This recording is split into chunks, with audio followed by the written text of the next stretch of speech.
Okay, we're now on the record for Wednesday morning civil docket, September 1st, 2021. And we're going to start with quick announcements. Attorney Bobby Garcia. Yes, ma'am. Lisa Vasquez is opposing counsel. She's on, Your Honor. We've on this, it's a status hearing. We've got depots set for September the 23rd for both the plaintiff and defendant. Mediation is set with Charlie Ochoa in November. That's on number 35 in the docket, Your Honor. Okay, thank you. And that is CL 200927-I, Victor Flores versus Jean Frederick. Okay. That is correct, Your Honor. That is correct. Go ahead. So your depots are scheduled for September 23rd, you said? Yes, ma'am. September 23rd, and we've got a mediation set for November the 18th. Okay. Do you want to add anything else, Ms. Vasquez Garza? No, Your Honor, just that Lisa Vasquez Garza for the defendant and Mr. Garcia's announcement is correct. Okay. Then I'm going to have you come back on December the 1st to give me a status as to how things went and where we're going. And that's at 9:30 a.m. Okay? Okay, Your Honor. I have another Yeah, I've case. got another one, Your Honor. Okay. Yeah, Then, it's and Mr. Garcia, which other case do you have? It's a number 33 in the docket. Opposing counsel is Heidi Williams, and she's on, Your Honor. It's another status here. We unsuccessfully mediated this case, unfortunately, and we're going to have to set it for DCC. Okay, and that's on CL 194084-I, Danny Delantin versus Robert Melendez Jr. et al. Okay, Yes, and you said that Heidi Williams, yes, Your Honor. Okay.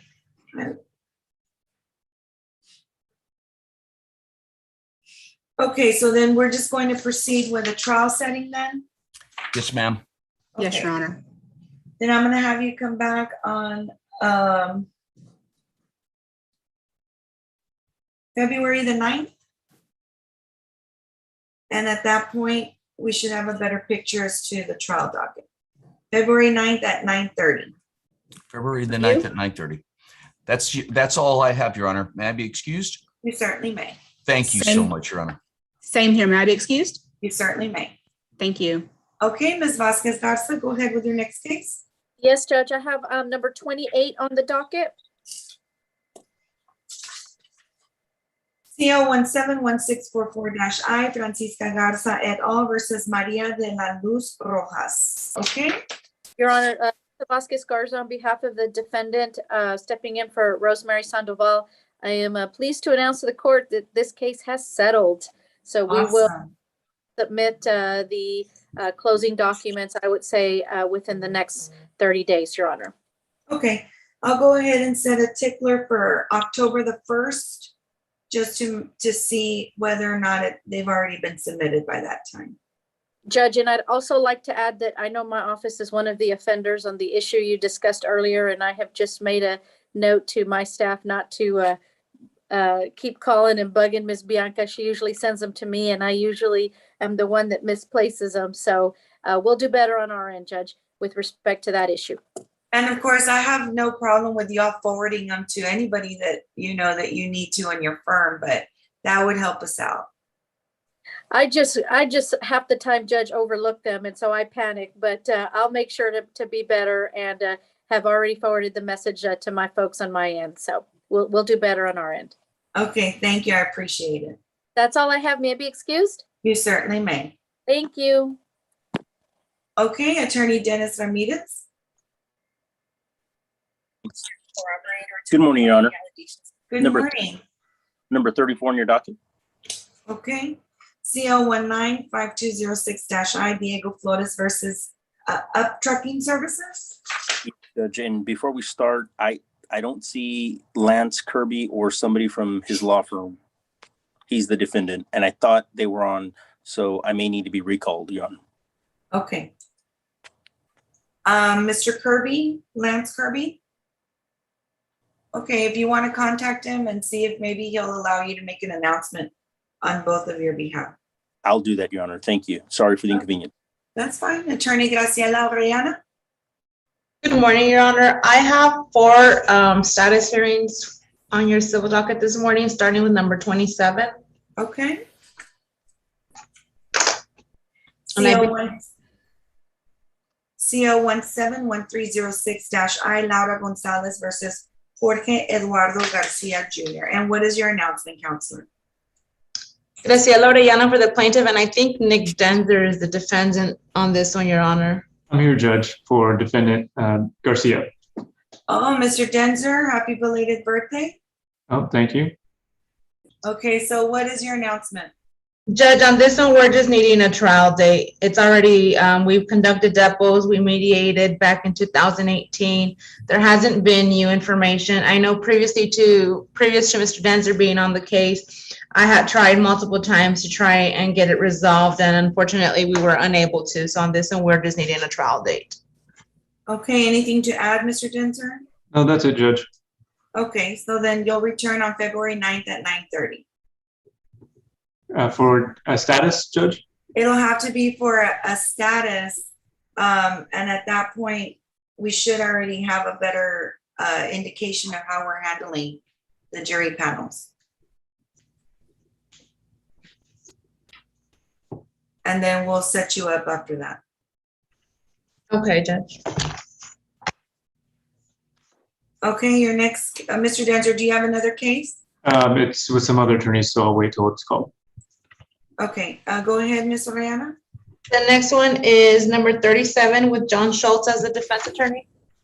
CL 23464-I Juan Jose Olivas versus Adelita Ibarra. John Schultz, behalf of the defense, Your Honor. Graciela Orellana for the plaintiff. This one's also ready for trial, Your Honor. We mediated August 4th unsuccessfully, so we're just needing a trial date as well. That's correct, Your Honor. Were y'all real far apart? Yes, Your Honor, the parties are substantially apart on this case. All right, then I'll have you come back on the same day, February 9th at 9:30.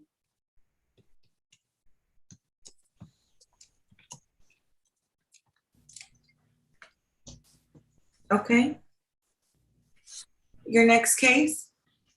The next one is number 38, Your Honor, and Damon Garcia is the defense attorney on this one. CL 23651-I Maria Cardenas versus Farmers Texas County Mutual Insurance Company. Damon Garcia for the defendant, Judge. Good morning. Good morning, sir. Okay, and what is your announcement? Judge, on this one, we're set for mediation on September 28th in the afternoon. Okay, and how about the rest of the discovery process, depositions, everything else?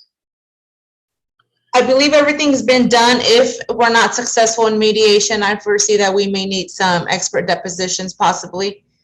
But right now, we've pretty much done most and completed the discovery. Okay, do you want to add anything else, Mr. Garcia? No, Your Honor. Thank you. Okay, then you can come back on October the 20th at 9:30, and we can see where we're at that point. Judge, I think I got the mediation date wrong on this one. I think we had rescheduled it. That's correct. It's been rescheduled to November the 16th. Oh, Right. all My right. apologies. Okay, in that case, then let's come back on December the 1st at 9:30.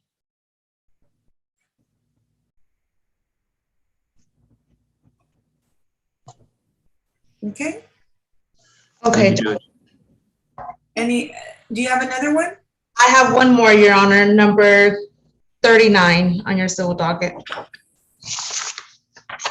Okay, CL 210402-I David Moreno et al. Versus Liberty Mutual Insurance. And Good morning, Your Honor. Amanda James for the defendant. Okay, and what is your announcement? on this one, Your Honor, we are working together to schedule mediation. We had depots done towards the end of July. And we're just working on trying to get mediation set up between parties. Okay, who's your mediator? It's going to be either Mr. Zanka or Mr. McLean. I have reached out to them to get some availability dates. Okay. And what more or less time frame are you looking for that mediation? Because of everybody's availability, probably November, first part of December, Your Honor. Okay. See if you can get that done before December 1st. So I can have you come, I'm going to set you for a status on December 1st. So if for some reason you do not get it scheduled prior to that date and can't give me a good status, let us know and we'll reschedule you. Will do, Your Honor. Okay, anything else? And that's all I have, Judge. May I be excused? You certainly may. Thank Nothing you. further from me as well, Your Honor. May I be excused? You certainly may. Thank you, Judge. Okay. Mr. Denzer, what was your next case? It is number 36. I see one attorney on. I don't know if the other attorney was on as well. And I'm standing in for Memo Tijerina. Okay, CL 20-2061-I, Irene Ramirez versus Norma Canales Rodriguez et al. Good morning, Your Honor. Bobby Ramirez and Ray Thomas for the plaintiff. And Ralph Rodriguez, Your Honor, for the defendant. Okay, and what is the announcement? Your Honor, we're here on the matter was originally in County Court 1 and it got transferred to your court. I think we're here for a new trial date. Okay, so has discovery already been completed? Written discovery has been completed, Your Honor, from our end. And next step, Your Honor, is we're going to schedule depositions. Okay, and what about, and what are you looking at as far as depots, the time frame? I would anticipate, Judge, we should have it done in September or by mid-October. Okay, and then will you be mediating shortly thereafter? I don't want to represent, Judge. We can. There may be something that develops from the depositions that require additional subpoenaed workup. And we're getting such slow responses on films, not because of counsel, but because it's just providers are being slow and being responsive to subpoenaed records. So, and then with the holidays coming up in November, December, I just don't want to represent to the court that we're going to do mediation by the end of November if it may not happen. Okay, does anyone else have something to add? Judge, on our end, I believe, I don't know if there's a motion to substitute that was never signed by prior judge, but that's the reason we appeared for this hearing. I think Mr. Rodriguez is counsel for the defendant, but I don't know if the substitution was ever signed. So, I mean, that's something we can work out after today, but I just wanted to bring it up. That's why I'm here. Well, is there an order granting that substitution on file? I'm looking, Judge, to see if it was ever filed. I don't see one. Oh, no, there is, Judge. I'm seeing that one was filed in August of 2020. Okay. And well, what I can do is I'll have my staff request that from the clerk's office and forward it to my queue. Okay. Good morning, Your Honor. Ray Thomas here for Irene Ramirez. Good morning, sir. Okay, so then what we're gonna do is I'm gonna go ahead and order you to mediate by December 31st. And just make a good faith effort, okay? Just so that we can have some deadlines in place just to make sure it keeps moving. And I understand what you're talking about. If you don't have all the documents that you need, I'm not gonna force you to go to mediation with incomplete information, but we just so that we can keep moving, okay? How do we get the trial setting, Your Honor? Hold on. So then I'm gonna have y'all come back on January the 12th. And then I'm hoping that I'll be able at that point to see what date I can give you for a DCC. I Thank you. can't, and then so I'll have y'all come back on January the 12th at 9:30 a.m. and I'll be sending out an order of referral to you all. Thank you, Your Honor. Thank you, Judge. Thank you, Judge. Thank you, Judge. Anything else? I think that does it. That's Okay. it. Thank you. Okay, if nothing further, then you may be excused. Thank you, Your Honor. Have a good day. Thank you. Likewise.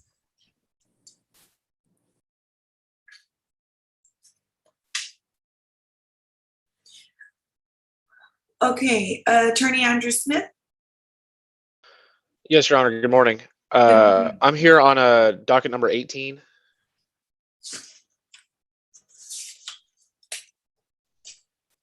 Okay, that is CL 210918-I Discover Bank versus Nancy Rivera. Yes, Your Honor. I'd like to pass on the motion for summary judgment. The parties have reached a settlement agreement. We're just waiting to get the Rule 11 settlement agreement and agreed judgment back signed from the defendant. Okay, and how much are you how much time are you requesting, sir? I'd like 45 days, Your Honor. Okay, then what I'll do is I'll just set a tickler for October the 22nd, just to see if all the documents have been submitted by that date. Will I need to appear then, Your Honor? No, sir, that's just Okay. a note for me. Okay, thank you very much, Your Honor. That's all I have before this court. May I be excused? You certainly may, sir. Thank you. Mr. Schultz, did you have another case? I have two other cases, Your Honor. Only one of them is a quick announcement. The other one, just to advise the court, is number 11, which is a friendly suit, CL 211523-I. We can wait after quick announcements, Your Honor, because that will take slightly longer, not too terribly long. The quick is number 30, CL 174191-I, Rocio et al. Versus Estrada, with Mr. David Solis for the plaintiffs. Good morning, Your Honor. David Solis on behalf of the plaintiffs. Good morning, sir. On this case, Your Honor, we've done depositions, we've done written discovery, we've completed mediation. We're just pending a trial date. I know we're not giving trial dates out yet, but if you could put us on a docket for the assignment DCC, it's the only thing that we're asking. Okay, so then let's return on February the 9th at 9:30. February 9th at 9:30. Yes, and since yours is a 17 case, you'll probably be one of the first ones up on the civil. Sounds good, Your Honor. Okay? I have nothing further. May I be excused? Yes, you certainly may. Have a good day. Likewise. Okay, Mr. Schultz, we'll get you to that in a little bit after our quick announcements. Attorney Miguel Ruiz. Good morning, Your Honor. Good morning, sir. I'm here for 16 and 31, Your Honor. It's number 16? 16 and 31. Okay.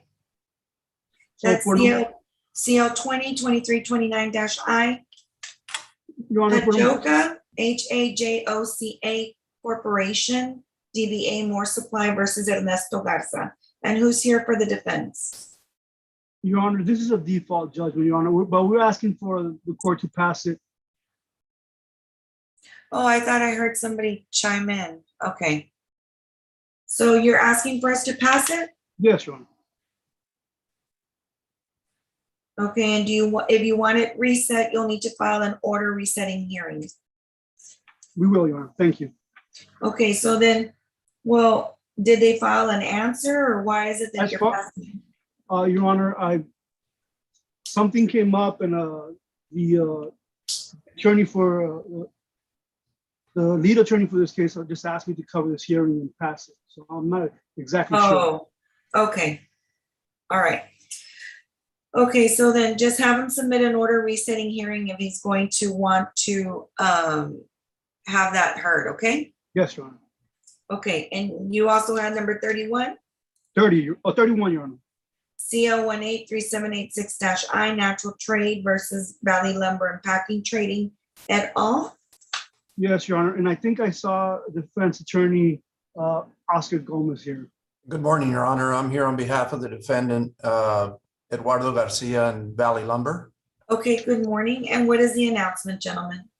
We're asking for the court to allow us to just file a DCC on this case so we can have a trial date sometime next year.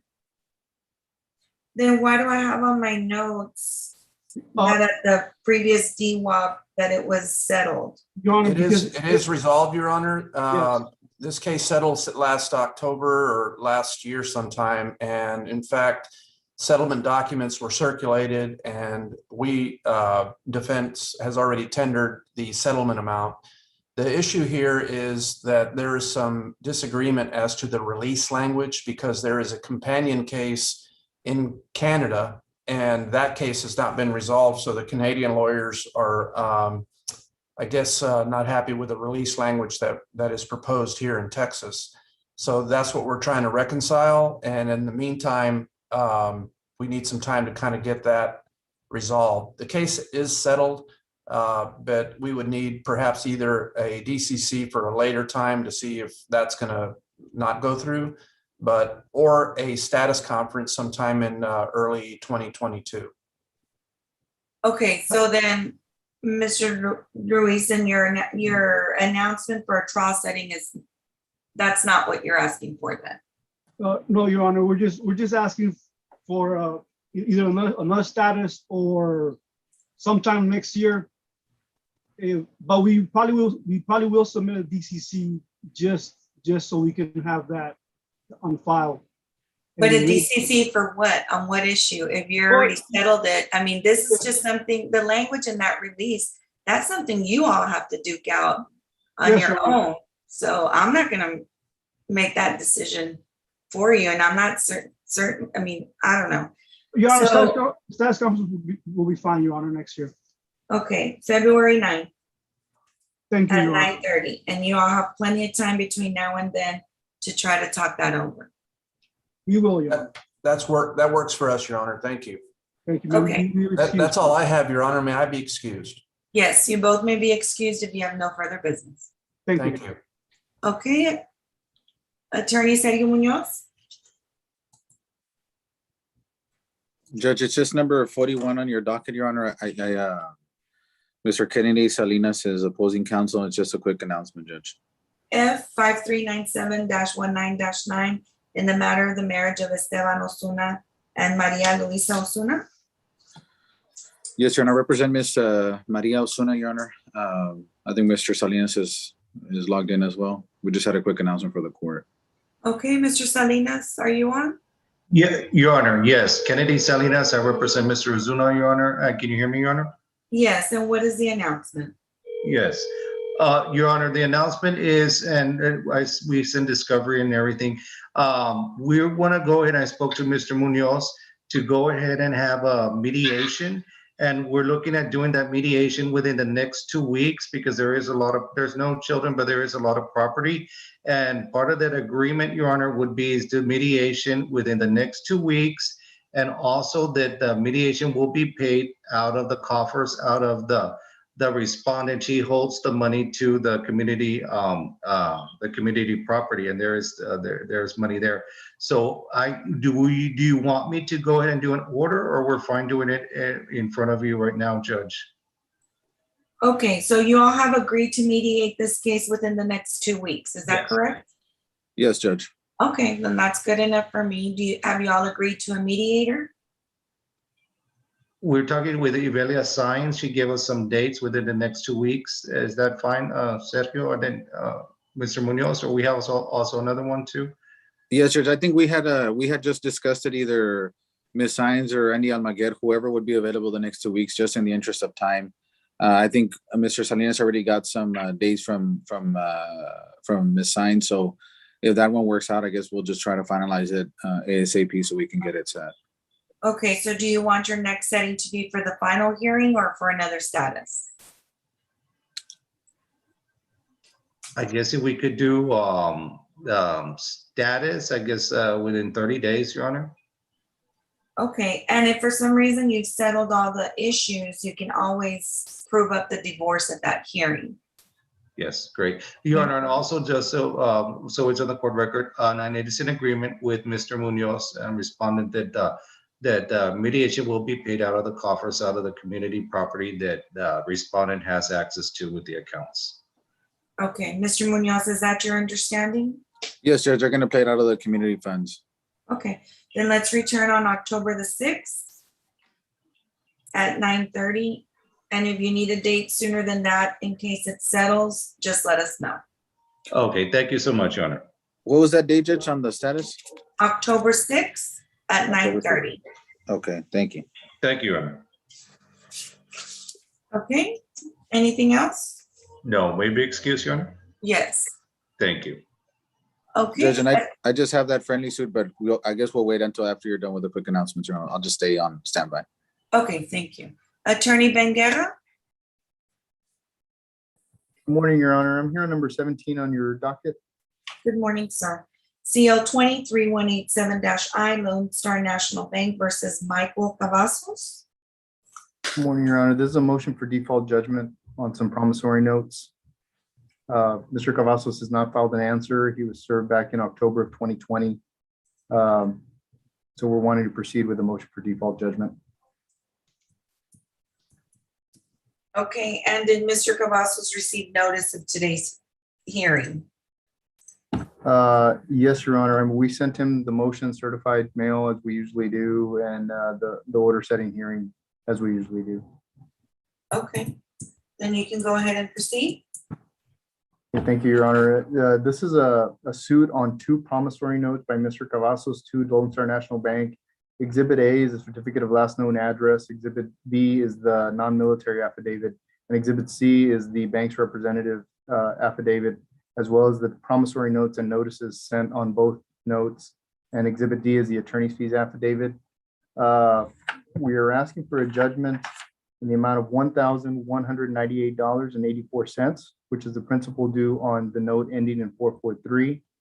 Interest on that loan in the amount of $251.85, accruing interest at the rate of 0.39413 per day. The principal amount of $4,142.94 on note ending in 863, as well as interest on that note in the amount of $748.03, accruing interest at the per diem rate of $1 and 0.13505. We're also asking for attorney's fees, which are proven by the attorney's fees affidavit in the amount of $560, as well as contingent attorney's fees in the amount of $15,000 for appeal and $15,000 in the event of appeal to the Texas Supreme Court, as well as cost of court in the amount of $286 and interest as allowed by the law. We filed a proposed default judgment, which was accepted this morning, and I believe would be in the court's queue. Okay, so the court will take judicial notice of all the documents in the court's file, specifically that the defendant, Michael Ashton Cavazos, did not file an answer. And I do see that the order setting hearing was served upon the defendant at two last known addresses. And just, Mr. Damon, go ahead and call Mr. Michael Cavazos' name out 3 times. Yes, ma'am. Michael Ashton Cavazos. Michael Cavazos. Michael Cavazos. Okay, the defendant's name was called out 3 times and no response. So the default judgment that was accepted this morning, that's the one that you are asking get signed. Is that correct? Yes, Your Honor. Okay. And the court will grant the relief as requested and stated on the record, and I'll ask for that to be forwarded to my queue. Thank you, Your Honor. That's all I have. May I be excused? You certainly may. Okay, Attorney Robert McLaughlin.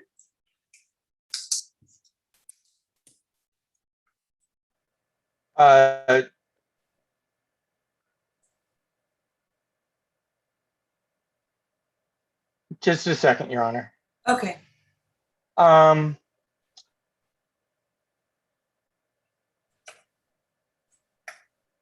Your Honor, we were seeking a default judgment in this case.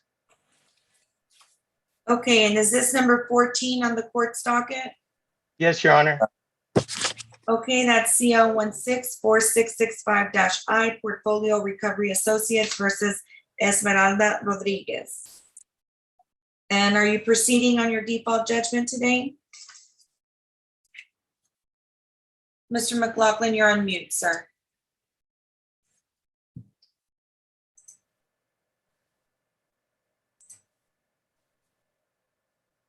Okay, Mr. McLaughlin, will you be proceeding on your default judgment today? Yes, Your Honor. The case was, he opened up a Home Depot credit card in May of 2013.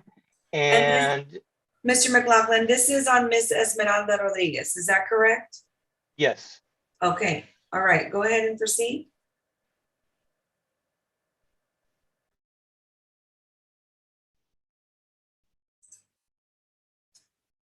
Mr. McLaughlin, you're back on mute.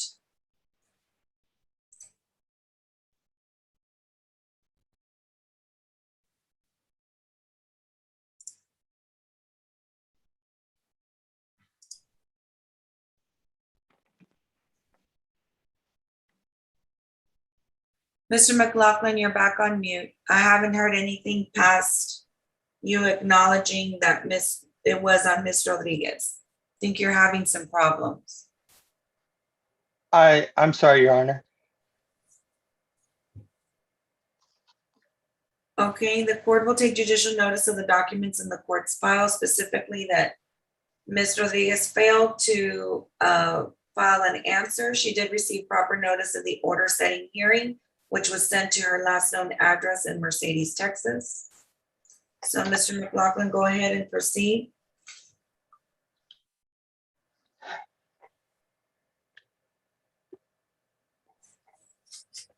Yes, Your Honor. In this case, she had opened up a Home Depot credit card.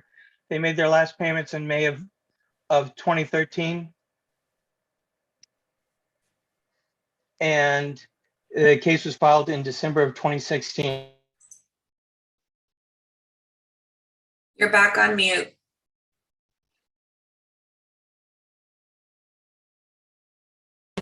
There.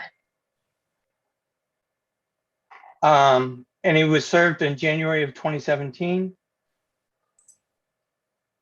And we are asking the court to take notice of the motion for default judgment, certificate of last known address, and business records affidavit and non-military declaration issue judgment for the plaintiff in the amount of $746.58. Okay, and your judgment is also asking for costs of court. Yes, please, Your Honor. Okay, so then that's the amount you have is $377.21. Are you asking for that relief? Yes, Your Honor. Okay. Then, Mr. Damian, please call out the name Esmeralda Rodriguez 3 times. Yes, ma'am. Esmeralda Rodriguez. Esmeralda Rodriguez. Esmeralda Rodriguez. Okay, the name was called out 3 times and Ms. Rodriguez did not respond. The court will grant the relief as requested and stated on the record. And I'll ask for that order that you filed on November 22nd, 2019 to be forwarded to my queue. Thank you, Your Honor. May I be excused? Yes, you may. Thank you. Attorney Lucy Williamson. Good morning, Your Honor. And I apologize. I don't know what, how far I am on the docket, but my case is F. Let me see. F09. 0981-159, and I represent Victor Alfonso Cifuentes. Opposing counsel is Jessica de Luna. Okay, and I did not see Ms. de Luna log on. Your Honor, she is not logging on. She has a conflict. We do have a mediation scheduled already on this case, Your Honor, and it is scheduled for September the 13th. What we are asking for this time is the court could set us for a DCC shortly after that so that we can schedule this if necessary for a trial. Okay, so you all are going to mediation on September the 13th, is that correct? That is correct, Your Honor. Okay, and is that for final or for a temp order? For final, Your Honor. Okay.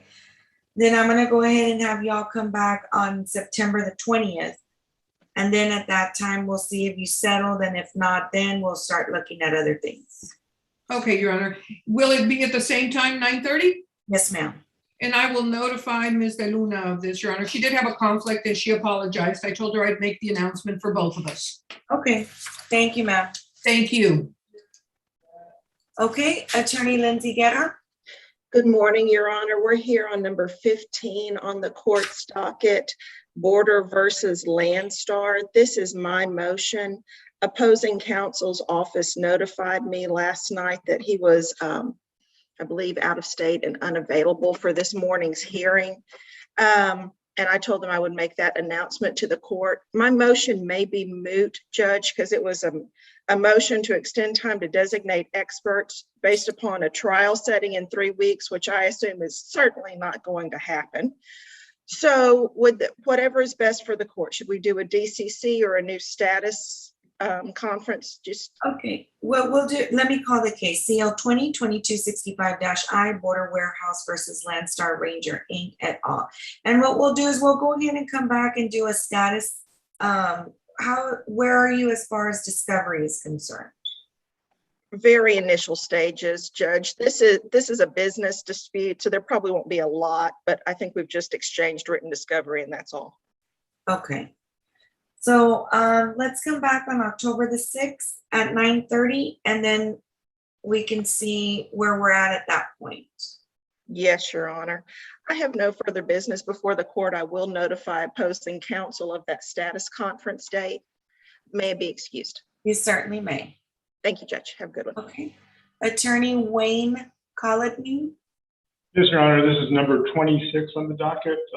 I'm on behalf of defendant Costco. I think Bertha Barba is on. Yes, Your Honor. Good morning. Bertha Barba for the plaintiff, Maria Olga Saldana.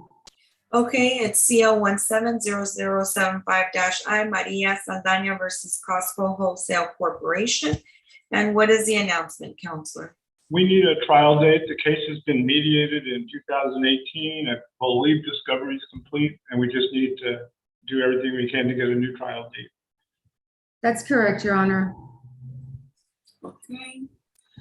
Then you'll come back on February the 9th, at which time I hope to have better news as to when you will be on the docket. Thank you, Your Honor. And Thank you, that'll be Your at 9:30. Nothing further may be excused. You certainly may, ma'am. Thank you, Judge. Have a good day. Likewise. Okay, Attorney Joe Richard Flores. Good morning, Your Honor. Good morning, sir. I'm number 3 on your docket. Okay, F 1920-20-9 in the matter of the marriage of Jose Chavez Jr. and Ruby Hernandez. I believe Mr. Garcia, who's the opposing counsel, I believe he's online also. Good morning. Good morning, sir. Good morning, Judge. Hernandez for the Office of the Attorney General. Good morning. Good morning. Your Honor, this is, we have an agreed divorce. The parties have signed off on it. So Mr. Garcia is the petitioner. Well, Judge, unfortunately, we have one thing to discuss today, and that's why I didn't want to raise my hand. It looks like there is an issue with the child support payments. My client has been advocating that he's been overpaying, and I don't want to cause a headache, but I have a lot of numbers written down. I don't know if you would like to recall this case, Judge. Okay, so let me ask you. So you said that it was an agreed divorce and it was signed off. So he signed off on it and now he doesn't agree with it? I believe he was misunderstanding the child support amounts, and that was the reason why he signed off. Okay. And there was an issue with the remaining balance, but I'm not gonna get into it right at this moment, Judge, if you'd like to recall the case, because it will take some time. Okay. Your Honor, if that's the case, I would ask that this matter be passed so we can discuss this matter. And I don't want to waste the court's time, Okay, so y'all are in luck because I love those types of cases. I'm a numbers person. That's what I did for almost 20 years. So I don't have a problem hearing it. However, being that it's just numbers and Ms. Hernandez was always very good about getting me those numbers, and she was very good about very nicely putting me in my place sometimes about those numbers. I think she'll be able to assist you all as much as she can. So I'm going to give you gentlemen an opportunity to really put the pen to the paper and look at those numbers and see whether or not you can come to an agreement. And if not, then you can come back to me and we can have that hearing. But really all we're going to do is just put the pen to the paper. And I mean, it's child support. So if he thinks he's overpaying, you just have to go back and look, especially if he's an employed person, it's easier because he has paycheck stubs and should have an employment history. Now, if he's self-employed, those are always the fun ones, right? So, you know, but anyway, so I'm going to give you an opportunity to talk about it. So how much time would you all like to go over that? Given also, I'm sure this isn't the only case Ms. Hernandez has on her docket, so. Well, Judge, is there any possibility of a breakout room? Sure, but the breakout room, you're going to be talking about a good while. I mean, I'm sure you guys need to probably send those numbers back and forth. If you're saying that he's earning a certain amount, I'm sure Mr. Flores is going to want to see all the paychecks that indicate that he was earning that amount. And then if he disagrees, then you will want to see, well, what are you basing your financial information on so that you can calculate the child support? So I don't think a breakout room would end up being fruitful. I think it's better if I give you an opportunity to talk on your own time and terms. So I don't mind holding this over for a week or two just to get this done. Your Honor, the child support was based on a prior order done by the 4/30th on June 22nd, 2017. We have not changed that at all. Okay, now let me just clarify. If he thinks he was overpaying on that order, he's too late. Okay, and that's just something for you to keep in mind. That order has already been in place. He should have appealed it, or he should have said something at that time. So he's probably already past the time of exercising any of the remedies to change that order.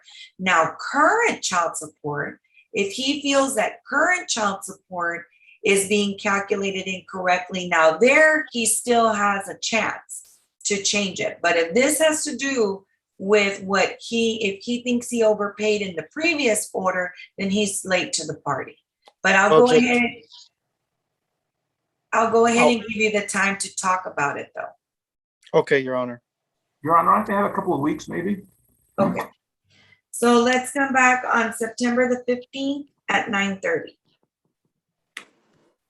Your Honor, I believe I'm going to be in federal court that date. Okay. The 22nd? That would be best, Judge.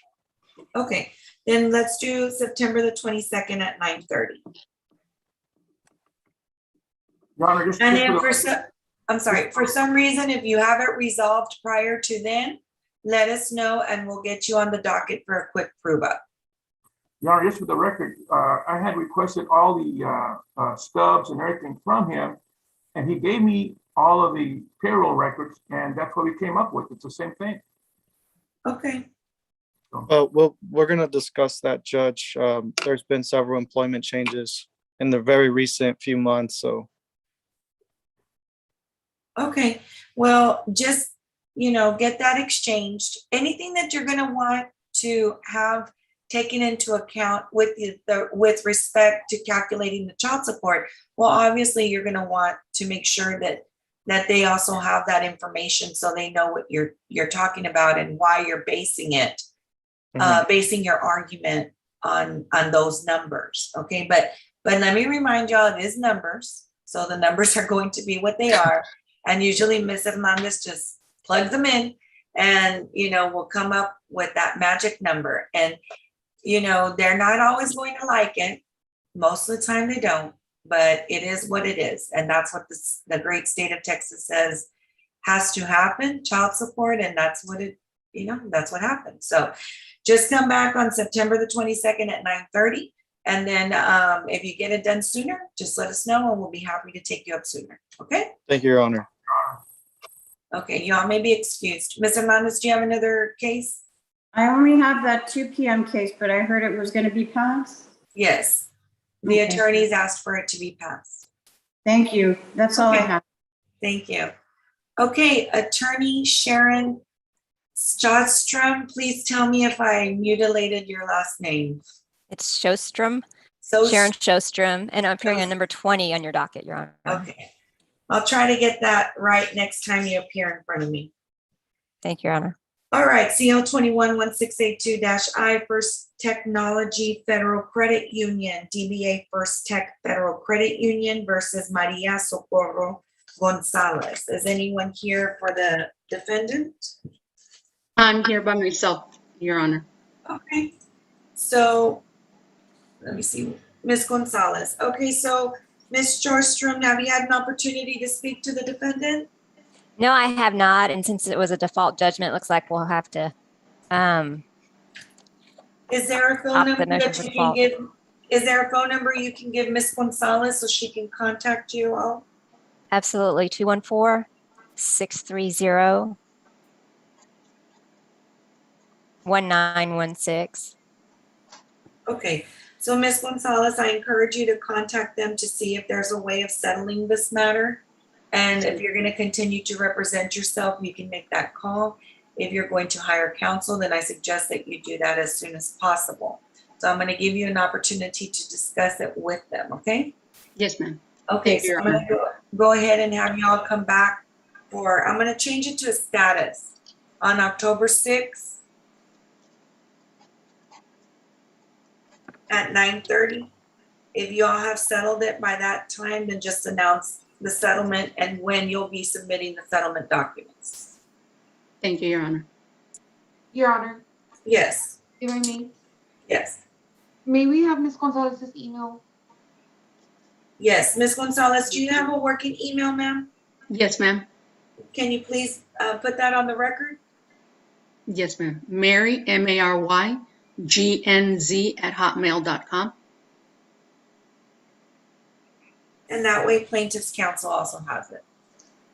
Yes, they already had all this information, Your Honor. I tried to contact their law firm, and but to no avail.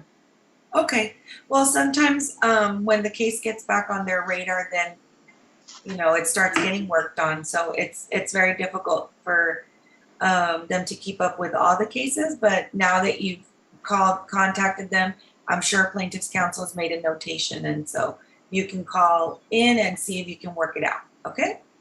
Thank you, Your Honor. Yes, I did also try to find an attorney, but my husband and I are both self-employed, and I tried also to get the through the Texas Rural Legal Aid, but they said I didn't qualify.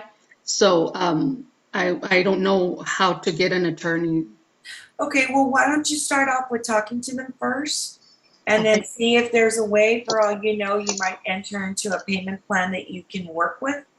Okay. And then, I think they're just interested in possibly seeing that there's a resolution to this and make sure that they start getting some form of payment. That's usually what happens in these cases. And if not, if they want something that you can't work with, well, then I think you'll probably have to cross that bridge when you get to it. But why don't you take it in steps, okay? Thank you. Thank you, Thank you, Judge. Your Honor. May I be excused? You certainly may. Thank you. Okay, Excuse Attorney me. Charlie Ochoa? Good morning, Judge. I apologize if I missed the court's earlier announcement, but I've got a default divorce and a motion to consolidate. I don't know if this is the appropriate time or if I should just wait my turn on the docket. No, that's fine. What number are you? I'm number 5, Judge, on the docket. Okay, that's F3033-20-9 in the matter of the marriage of Oscar Zamora versus Kayla Lozano. Yes, Judge. I don't see Mr. Zamora on the screen, but I think he should be on. Who's opposing counsel? Judge, this is a default divorce. Service was issued. Oh, Oscar Zamora. I don't know, when you said Zamora, I was thinking of attorneys. Okay. No. So you, Is Mr. Zamora, are you there, sir? Yes, sir. Okay, he's present, Judge. okay, give me one moment.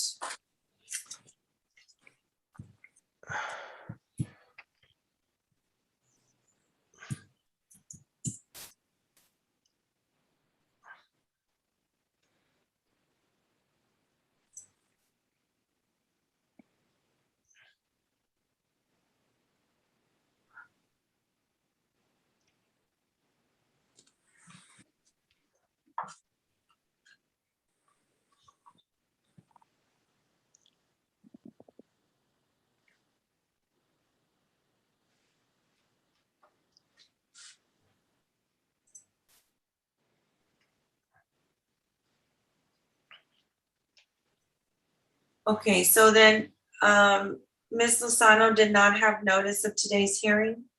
Judge, the court set this hearing on its own, Judge. No, well, I have an order setting final hearing that was filed by, that wasn't filed by your office, it has your, Judge, I think the court may have asked me to submit one after it was reset before. I mailed her the motion to consolidate and the order to consolidate the two cases from the last known address that I had for her, and that was returned to my office. okay. And Mr. Zamora, you have not had any contact with Ms. Lozano? No, ma'am. So you're not seeing your daughter? I haven't seen her like for 3 months.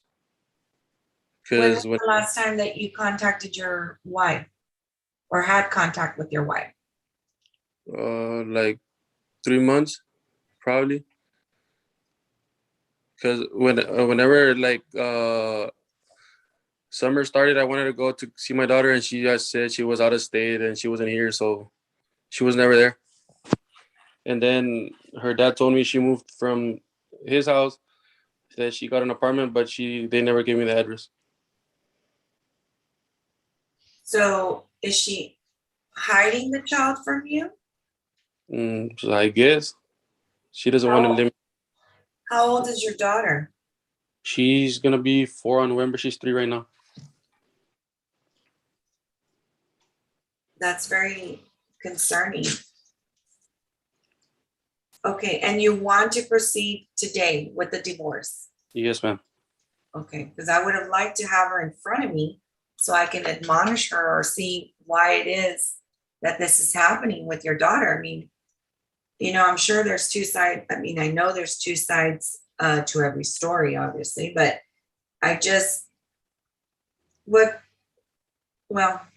what kind of relief will you be asking for, Mr. Ochoa, as far as visitation is concerned? Judge, what we're requesting is that the prior child support order, and I can give you the cause number, and we filed the motion to consolidate along with the order to consolidate, be granted into this divorce case.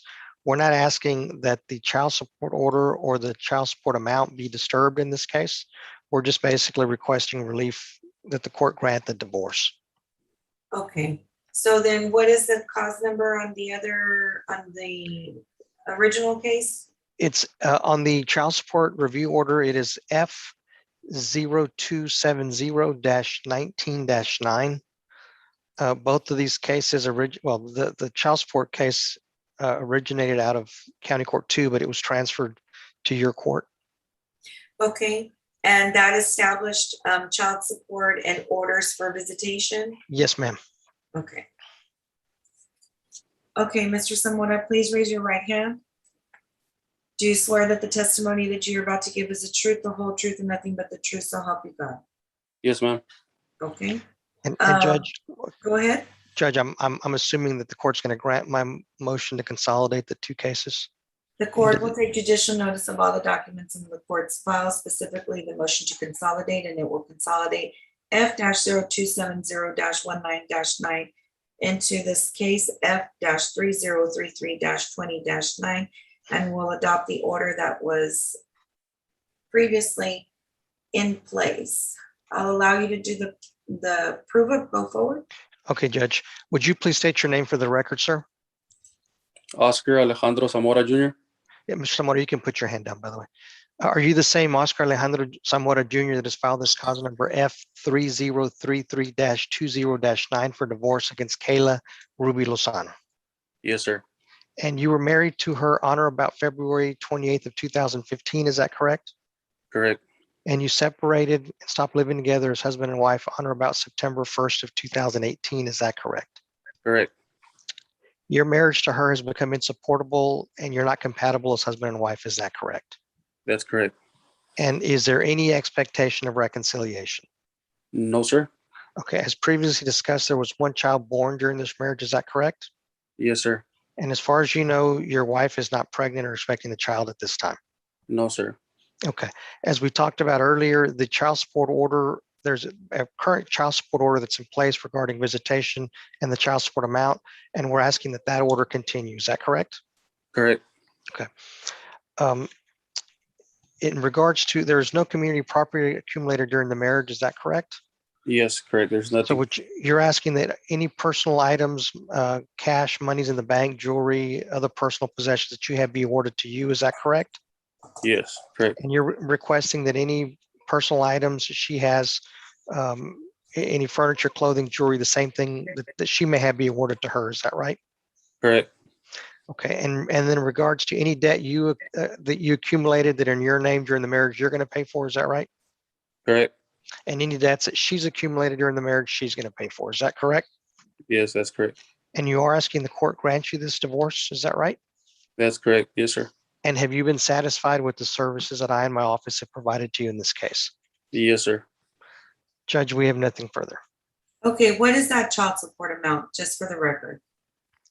Judge, I don't have it off the top of my head. I can pull the child support review order if you'd like. Yes, please. Give me 1 second.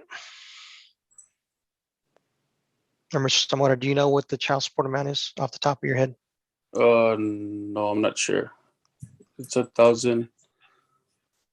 Let me see what it says, Judge. Sir, is there a withholding order for your employer to take that money, the amount out? Do you have that child support withheld from your paycheck? Yes, ma'am. Right now, I'm not employed, but I'm still paying the child support. It's coming out of my unemployment. Okay, so I have as far as so then as to the child, according to this, you are to act as joint managing conservators, and Ms. Lozano shall be the parent to determine the child's primary residence without regard to geographic location. Is that correct? Yes. Okay. And also according to this, let me see. Judge, I think I've got the answer to your question. Okay. I have it here in front of me, but go ahead. It looks like, based on what I'm reviewing on the child support order that I've got in front of me, it looks like it was $857 a month. Plus, I think there's a cash medical support. Since we weren't addressing that issue or asking the court to address that issue, I wasn't well versed in that. Okay, so this child support order that he's asking to be consolidated, and I've already granted, it states also that he has a payment that he is to be making for arrears that was confirmed, and so that amount each month is $56. So you understand, Mr. Zamora, that you'll continue to pay that amount towards the retroactive support until it's paid in full. Yes, ma'am. And you'll also continue to pay any medical support that has been ordered in the order that is now consolidated into this divorce. Is that correct? Yes, ma'am. Sir, do you have a copy of this order? Yes, ma'am. Okay, make sure that you have that copy. So this was signed on January the 16th, 2019. Yes, correct. Okay, make sure that you have that, because you've asked for that to be incorporated here. And that sets out all your visitation schedule. So it looks like you have standard visitation. Okay. And, okay, so the court will grant the relief as requested and testified to on the record and will grant the divorce. And Mr. Ochoa, how much time do you need to submit the decree? Judge, I was waiting for the court to consolidate the two orders, and I will submit it. I will e-file it this afternoon. Okay. Okay, I'll just set a tickler for September the 10th to make sure that it's been submitted. It'll get submitted today, Judge. Okay. I have nothing further. May I be excused, Your Honor? Yes, you may. Thank you, Your Honor. Have a good day. Okay, thank you. Okay, Mr. Tuttle?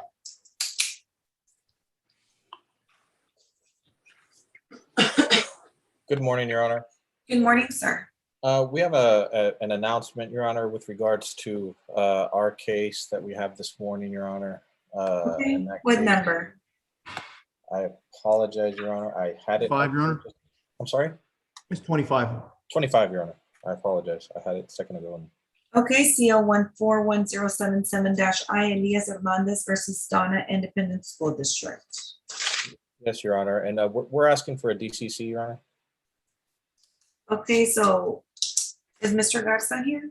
Yes, Your Honor. Eddie Garcia on behalf of the defendant. Good morning. Okay. Good morning, sir. So then everything has already been completed, I'm assuming, since this is a 2014 case? It's an old case, Your Honor. There's a couple of things that need to be done. There was a summary judgment that was also pending that hadn't been ruled on that Mr. Garza had filed. And In the previous court or in my court? in the previous court, Your Honor. Okay, so was that summary judgment motion heard in the previous court? It was, Your Honor. Okay, whose motion was it? It was ours, Your Honor. And Okay. I actually, it may be possible that the court, former judge actually issued a written order on it. We need to double check. It's been a while, but I know it was pending under advisement for a very long time. And that's probably what Mr. Tuttle is referring to. So it kind of had the case on standby for a very long time. Okay, so that order on the motion for summary judgment, if it has already been, a decision has already been rendered, fine. But if that hasn't, and you discover that it hasn't, it's up to you if you are going to want to re-urge that motion. And that can be done just by filing an order resetting hearing, okay? Sure. Will do, Your Honor. Okay, and then that way we can set it and then I'll have to hear the arguments. I mean, obviously I didn't hear the arguments made in the previous court, so I'm not gonna I couldn't issue a ruling on it.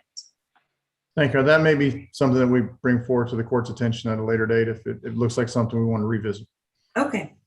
And so, okay, so then I'm gonna have y'all come back on February the 9th at 9:30. And hopefully at that time, like I've been announcing, we can have a better picture as to where we're at with jury panels.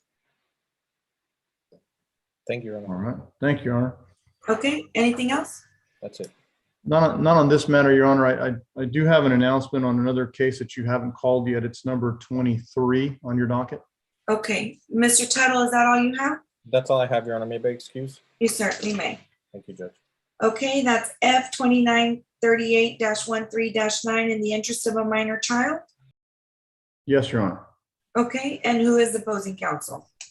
I believe it was Ismael Hinojosa, I believe, Your Honor. I'm here, Your Honor. So you're representing the petitioner? Actually, Your Honor, I was contacted by the respondent, Mr. Mancha, who I see him there on Zoom, just recently contacted about this particular pending matter. I haven't made a formal appearance in this case, and I have not had an opportunity to speak with counsel for the petitioner, but I was consulted, and I know he's currently pro se. So I was kind of hoping to get up to speed a bit and then perhaps give him an opportunity to advise him and then communicate with counsel for the petitioner as well. Okay, so give me the, so what is the petitioner's name? Jasmine Rodriguez, Your Honor, is my client. And that was Mr. Hinojosa that stated that, right? Correct, Your Honor. Okay. And Mr. Guerra, Mr. Mancha is the respondent and he contacted you. Yes, Your Honor. Eddie Garza, Your Honor. Yes, ma'am. Okay, so, Mr. Garza, are you going to be then entering a formal appearance? Potentially, Your Honor, at this point, I kind of want, I know that Mr. Mancha was in the process of trying to obtain counsel, in particular, someone that was well-versed in the areas of family law. It's an area that I have some familiarity with, but I don't practice it regularly. But because he contacted me, I felt I had an ethical obligation to make an appearance and have an opportunity to discuss the matter with him.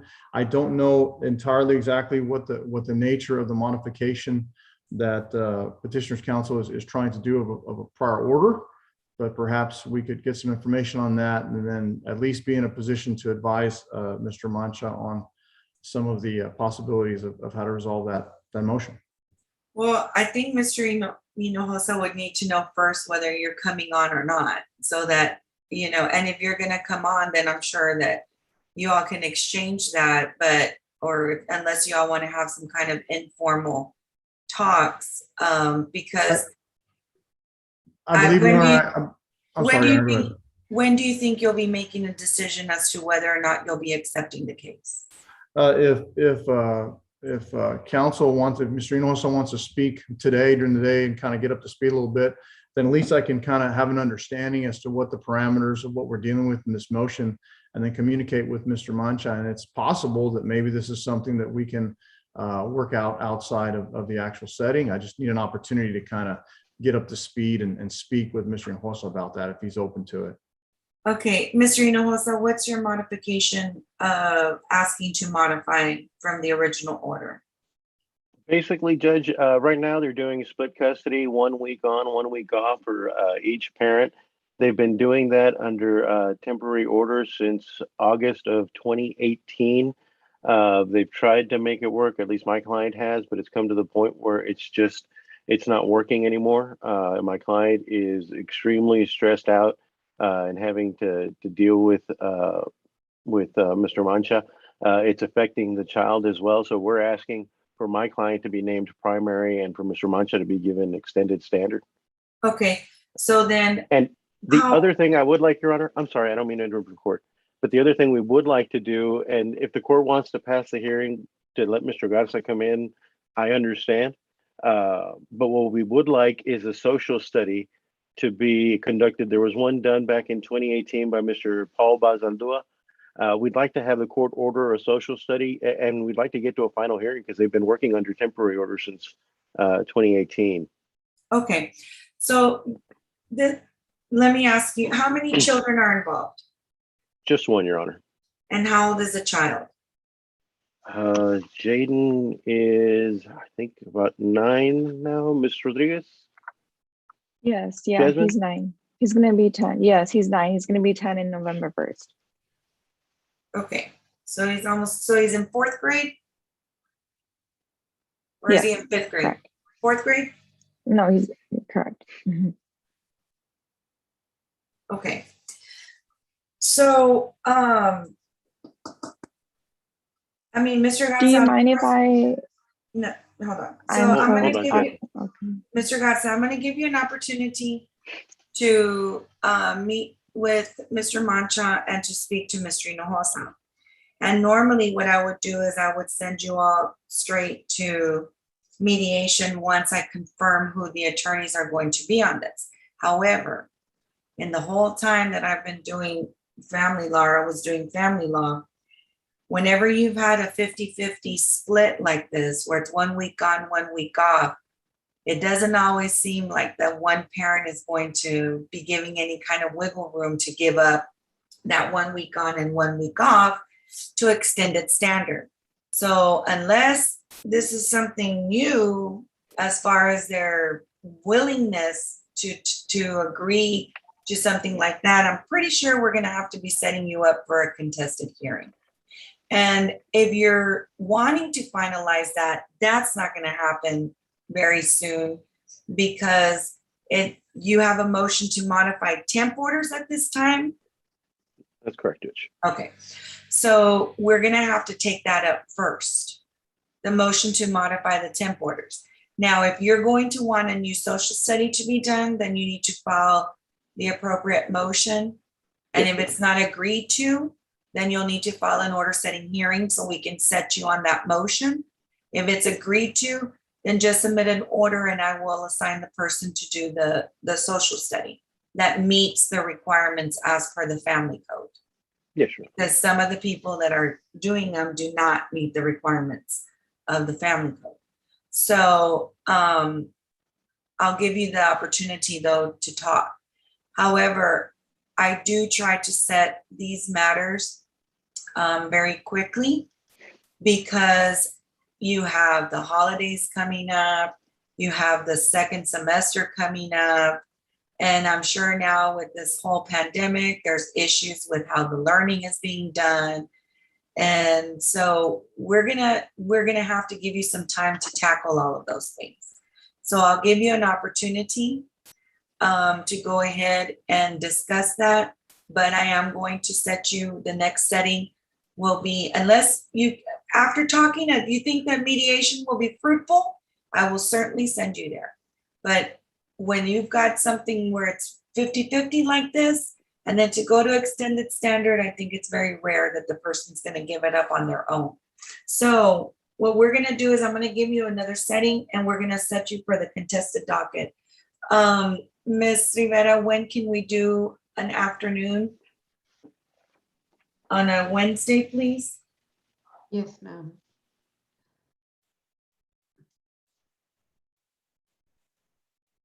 The next Wednesday available that we have, Judge, would be November the 10th.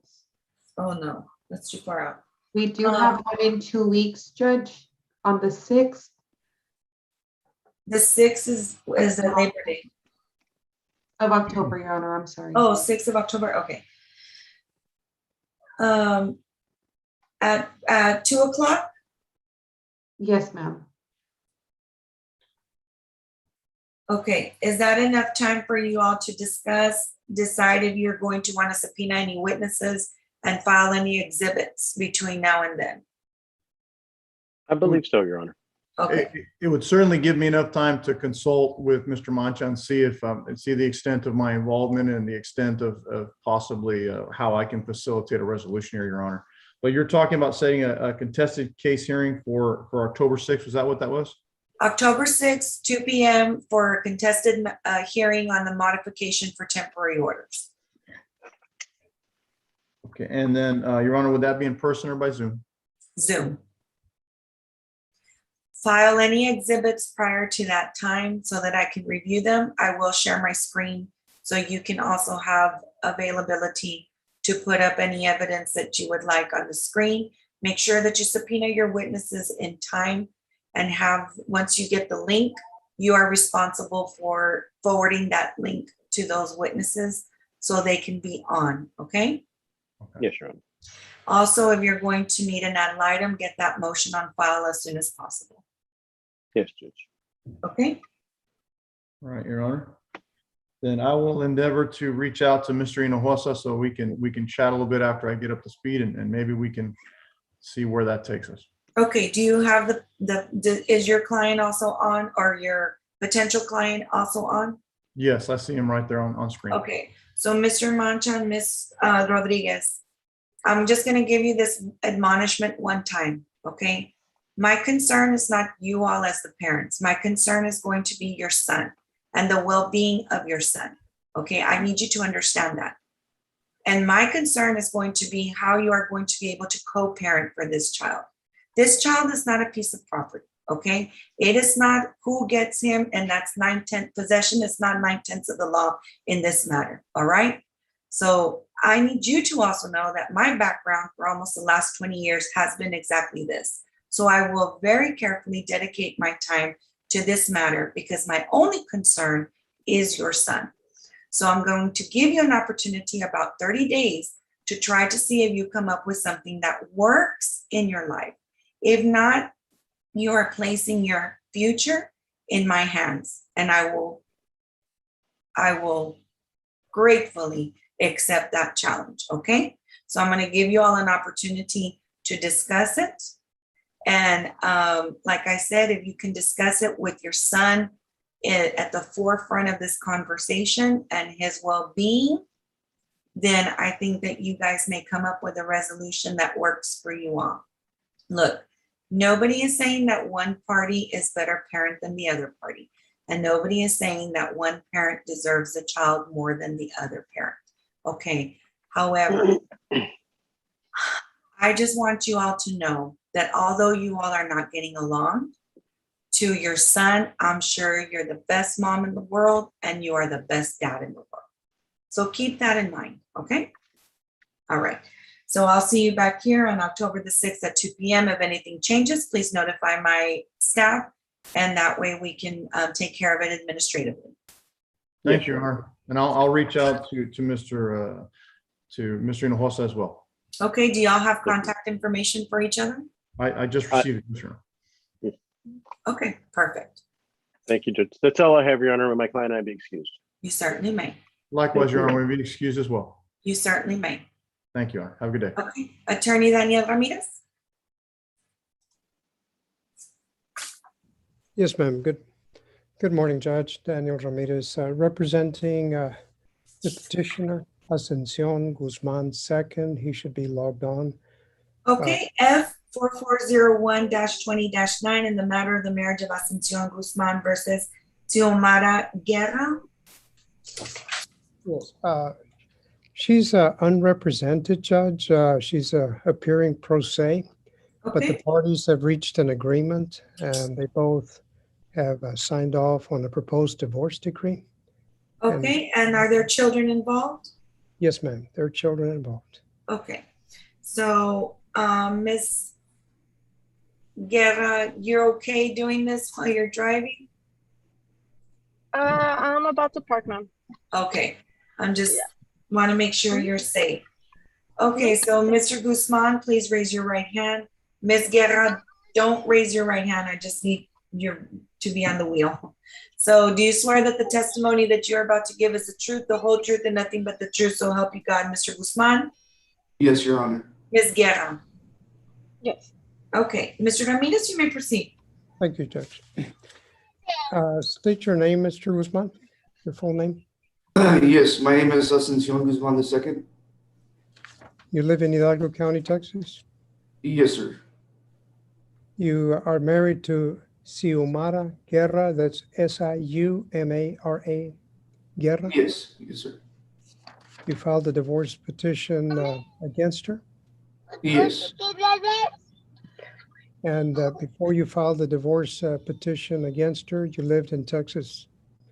Yes. In Hidalgo County, Texas for at least 3 months, and in the state of Texas for at least 6 months?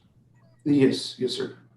You're asking the court for a divorce based on the fact that the marriage has become insupportable due to a discord or conflict of personalities that has destroyed your marriage relationship? Yes, sir.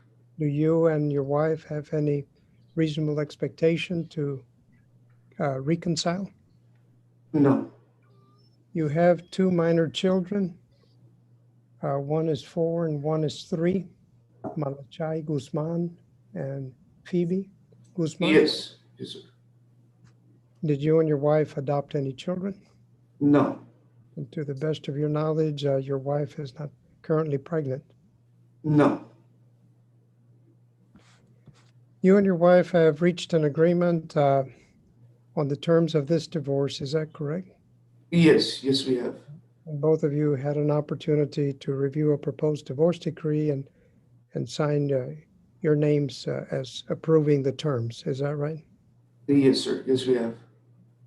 As one of the terms is as it relates to custody, that both of you be appointed joint managing conservators of the children, with her having the primary custody and the exclusive right to determine the primary residency of the children. Is that right? Yes, sir. And you're going to have the possessory custody as a joint managing conservator. Yes.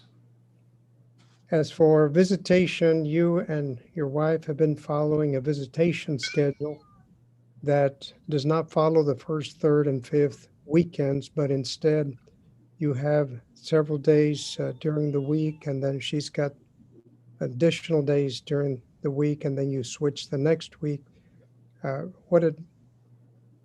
boils down to is that you have visitation with the children and possession of the children for approximately half of the time. Is that right? Correct. Yes, sir.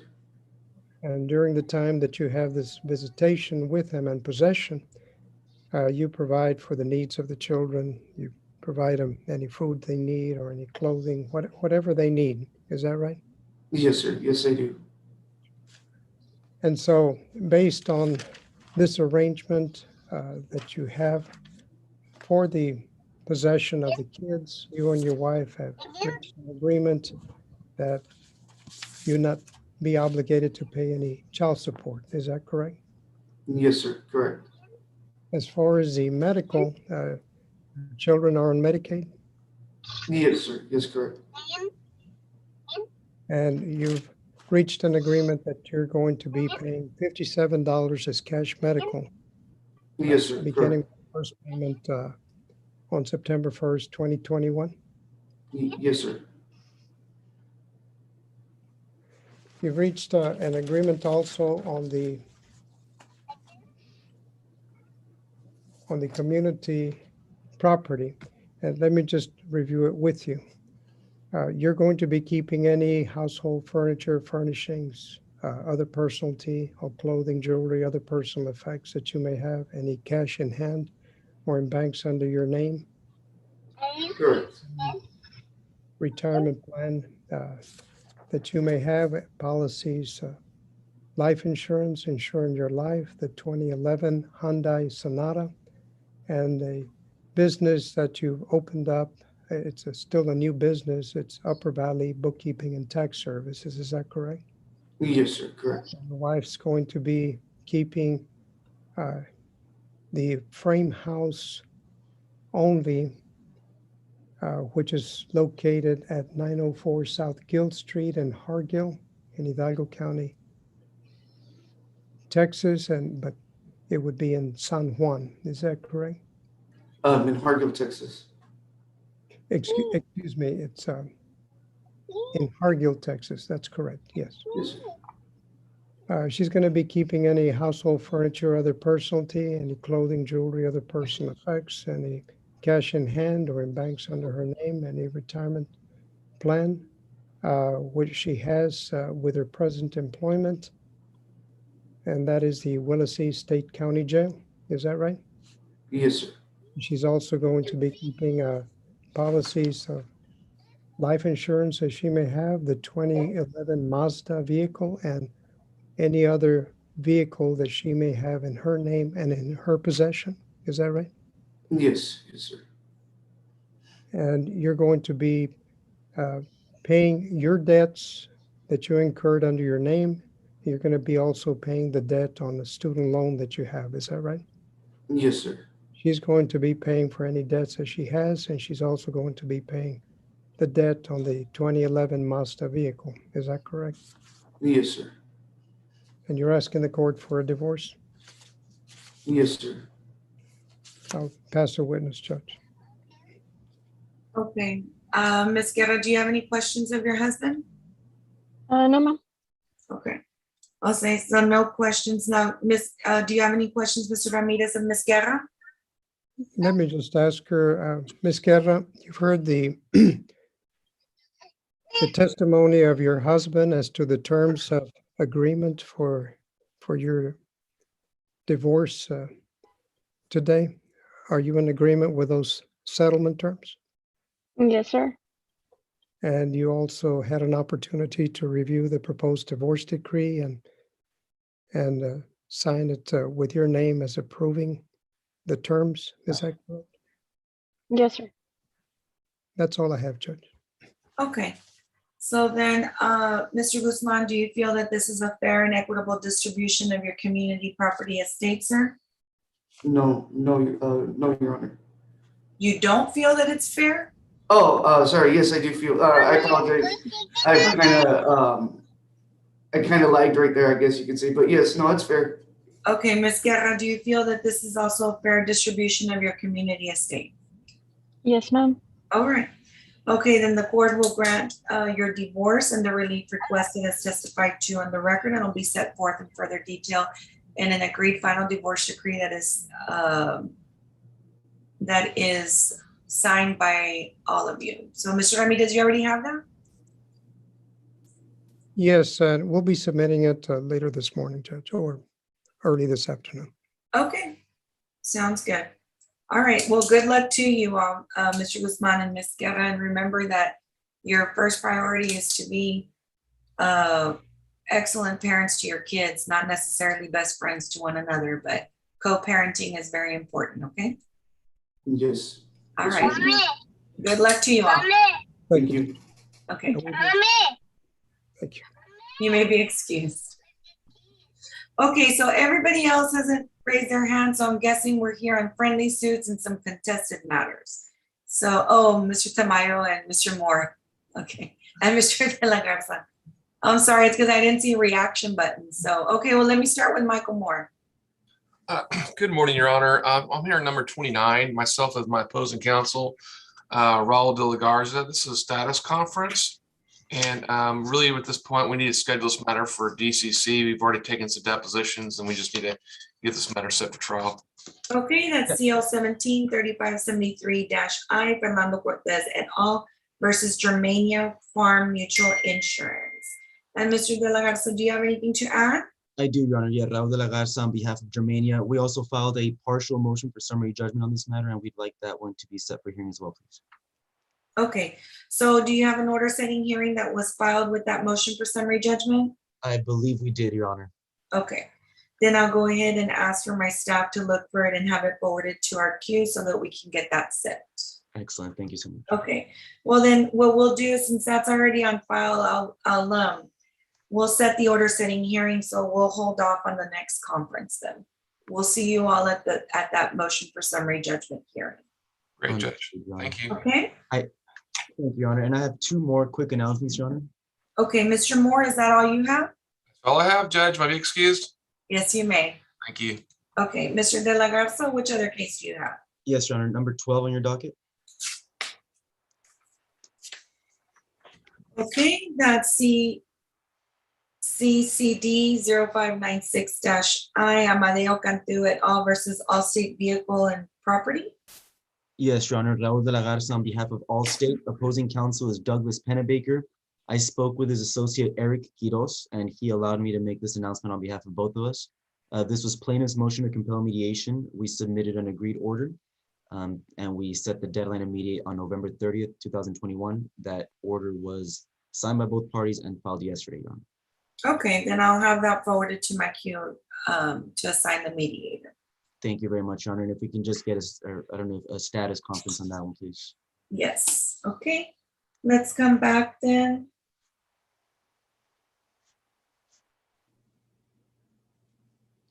On January the 12th at 9:30. Because you'll be finishing, or hopefully you'll get all that done right before the holidays, and Yes, then we'll get you at the new year. that is correct, Your Honor. Yes, ma'am. And I have one more, Your Honor. Okay. It's number 22. CL 21-2256-I, Jose Aldape versus Allstate. Again, Your Honor, Raul De La Garza here on behalf of Allstate. On this one, plaintiff's counsels Omar Ochoa and Victor Rodriguez. I spoke to Mr. Rodriguez, and he also allowed me to make this announcement on their behalf.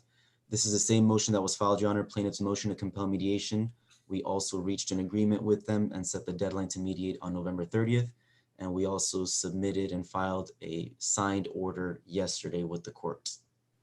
Okay, and I'll have that forwarded to my queue, and the same, I'll have you come back on the same day on January the 12th. Excellent, Your Honor. And those will be at 9:30. Thank you very much, Your Honor. And that is all I have today, ma'am. May I be excused, please? You certainly may. Thank you very much. Have a good day. Likewise. Okay, Mr. Tamayo, you're here on CL 21-2156-I, Leobardo Cortina versus the City of Edinburgh.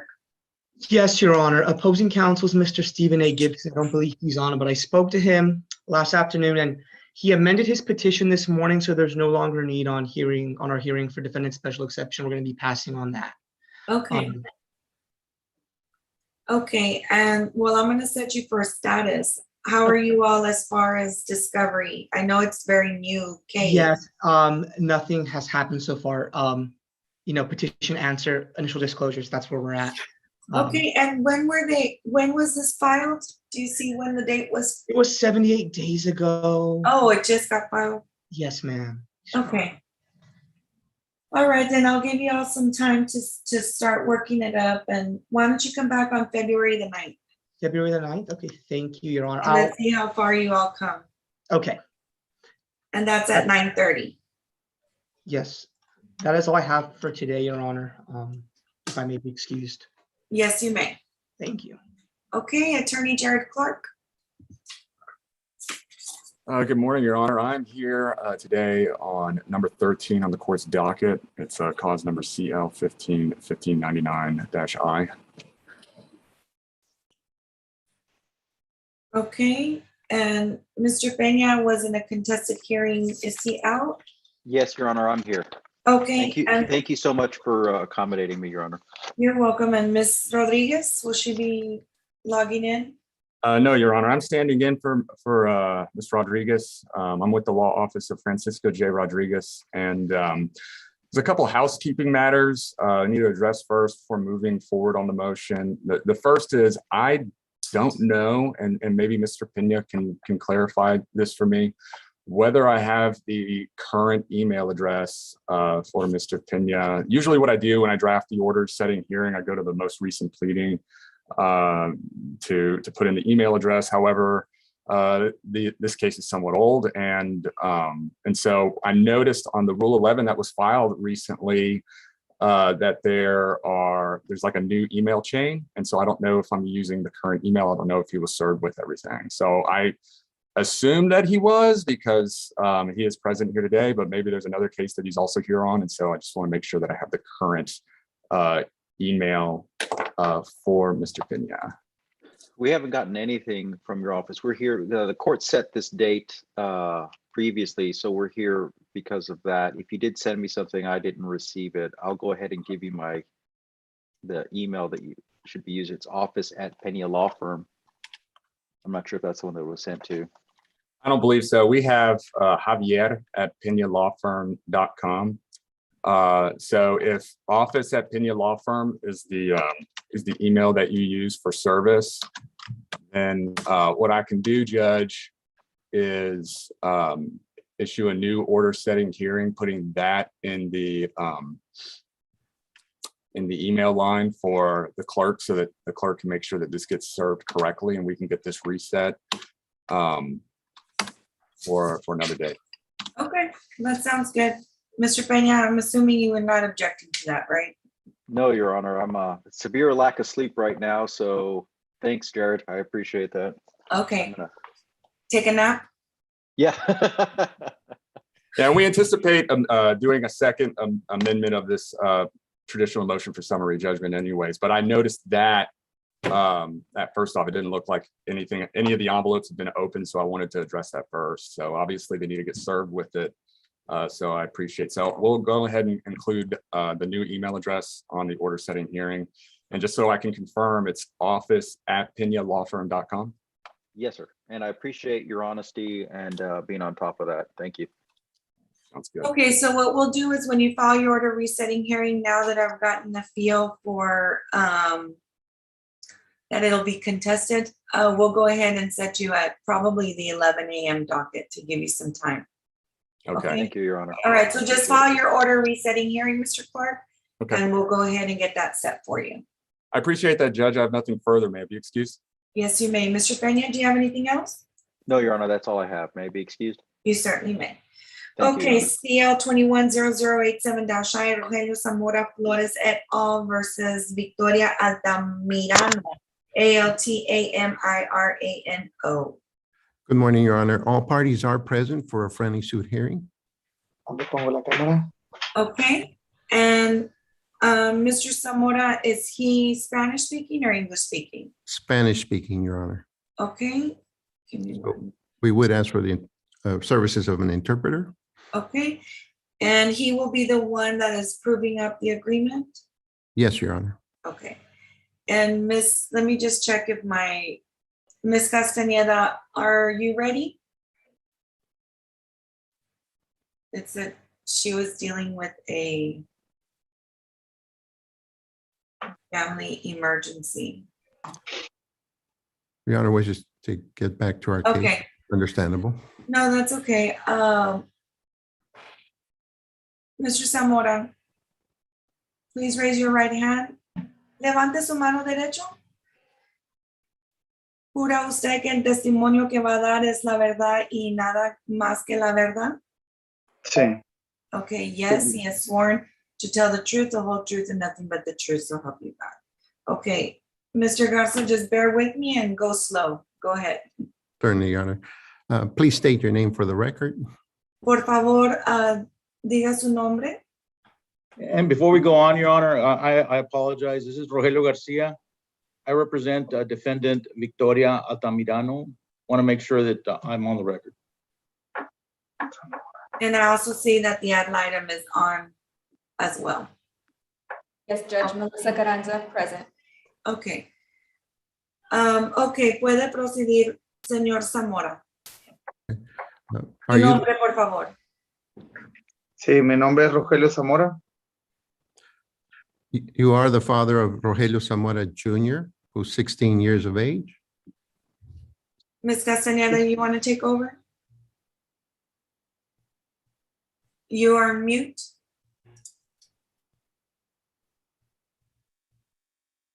I apologize. I just got back from that call. What number are we on? We're on number 10. And if you can translate for Mr. Zamora.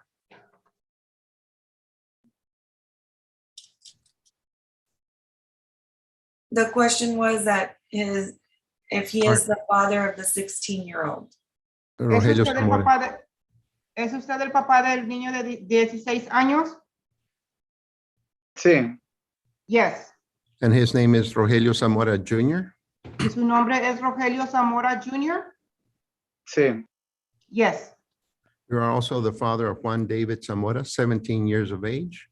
¿También es el papá de Juan David Zamora, 17 años? Sí. Yes. They were both involved in a car accident? ¿Los dos estuvieron involucrados en un accidente automovilístico? Sí. Yes. And did they both seek medical attention as a result of the injuries? ¿Y los dos fueron al médico por por el accidente ocurrido? Sí. Yes. Have they both fully recovered from their injuries? ¿Los dos niños se han recuperado? Sí. Yes. Do you understand we're here today asking the court for permission to settle and with an offer that has been made by the defendant?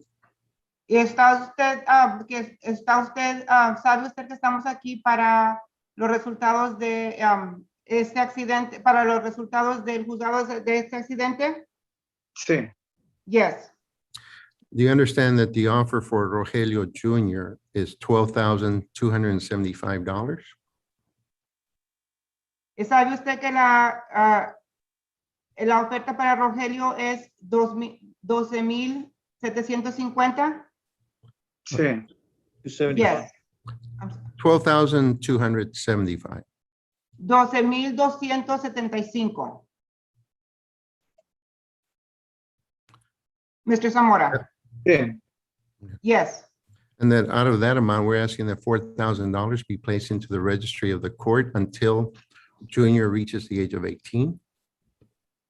Y 12,000, y está usted consciente que 4,000 dólares se van a poner en el registro de la corte? Sí. Yes. And that the offer for Juan David is in the amount of $12,585. What was the amount again? I'm sorry, Mr. Garza? Certainly, that's $12,585. Y la oferta para Juan es 12,585. Sí. Yes. And we're asking that $4,000 be placed into the registry of the court until he reaches the age of 18. Y 4,000 se van a poner en el registro de la corte hasta que llegue la edad de 18.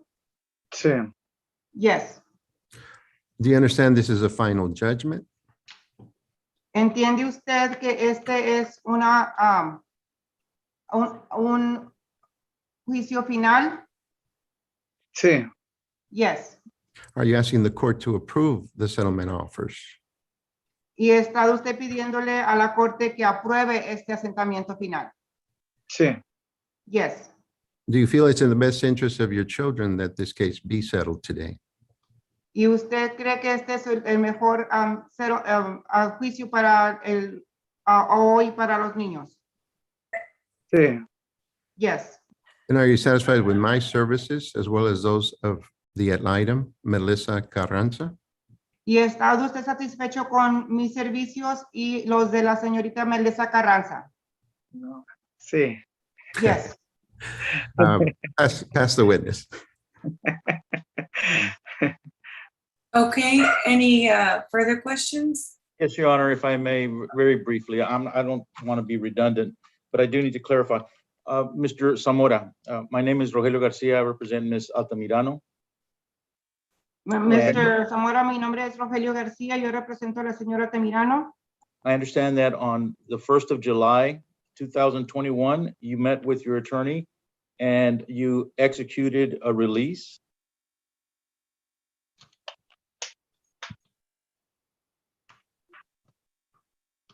Tengo entendido que en el 1 de julio 2021 usted se encontró con su abogado y ejecutó un lanzamiento final.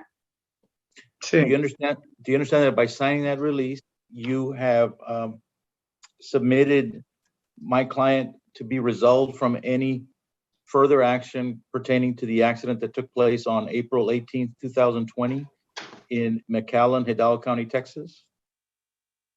¿Y está usted consciente que firmando ese documento usted está aclarando que fue del accidente que pasó en abril 18, 2020, este es un release final? Sí. Yes. That you, nor your wife, nor your sons, Rogelio Jr. or Juan David, will be able to file any additional claims pertaining to this particular accident for the injuries that they alleged? Y usted sabe que este es un reclamo que ya no van a poder ni usted ni sus hijos hacer un reclamo adicional en este caso. Sí. Yes. Do you understand if the Honorable Judge Ocañas Olivares approves this settlement, that there will be no additional legal recourse for you or your children to pursue? Y usted sabe que usted está consciente que si la jueza aprueba este release ya no va, este es el final y no va a poder venir otra vez. Sí. Yes. You understand that you could pursue a jury trial, but you choose to waive that, even though they could award a higher amount or possibly a lower amount, and you'd rather have this settlement approved by Judge Ocañas Olivares, correct? Y usted entiende que usted puede proseguir con un juicio conjurado y puede agarrar más o menos, pero usted está pidiendo que la jueza apruebe este. Sí. Yes. And this is a just and fair and reasonable settlement that you're asking the court to approve, correct? Y este arreglo es justo y equitable y usted está pidiendo que la corte apruebe este. Sí. Yes. Thank you, Your Honor. I'll pass the witness. That's all I have. I have a few questions, Judge. Mr. Zamora, you and I met prior to today's hearing, is that correct? Mr. Zamora, usted y yo nos encontramos antes de hoy, ¿correcto? Sí. Yes. And many of the questions that the attorneys have just asked you are things that you and I discussed during our meeting, is that correct? Y muchas de las preguntas que se han hecho ahorita las repasamos usted y yo, ¿correcto? Sí. Yes. And just to reiterate, your children, Juan David Zamora and Rogelio Zamora Jr., have both recovered from the injuries that they sustained in this accident, correct? Y nada más para repasar, los niños Juan David y Rogelio Zamora Jr. ya se recuperaron de los incidentes, de este accidente, ¿correcto? Sí. Yes. And as far as you know, both of them are doing well today. Y a lo que usted sabe, los niños están bien a hoy, ¿correcto? Sí. Yes. And you have heard the terms of the settlement, including the amounts and the amounts that will be deposited into the registry of the court, correct? Y usted ha escuchado los términos de este asentamiento y lo que se va a reponer en el registro de la corte, ¿correcto? Sí. Yes. And are you voluntarily entering into this agreement on behalf of your two children today? Y usted está entrando en este acuerdo voluntariamente, ¿correcto? Sí. Yes. And Mr. Zamora, are you asking the court to approve the settlement for your two children, Juan David Zamora and Rogelio Zamora Jr.? Y usted está pidiéndole a la corte que apruebe este acuerdo para Juan David Zamora y Rogelio Zamora Jr., ¿correcto? Sí. Yes. Your Honor, I did meet with Mr. Zamora. We've reviewed the entire file, including records, bills, crash report, the distribution, and the judgment itself. After having done that and having spoken to Mr. Zamora, I do believe that this settlement is in the best interest of the children.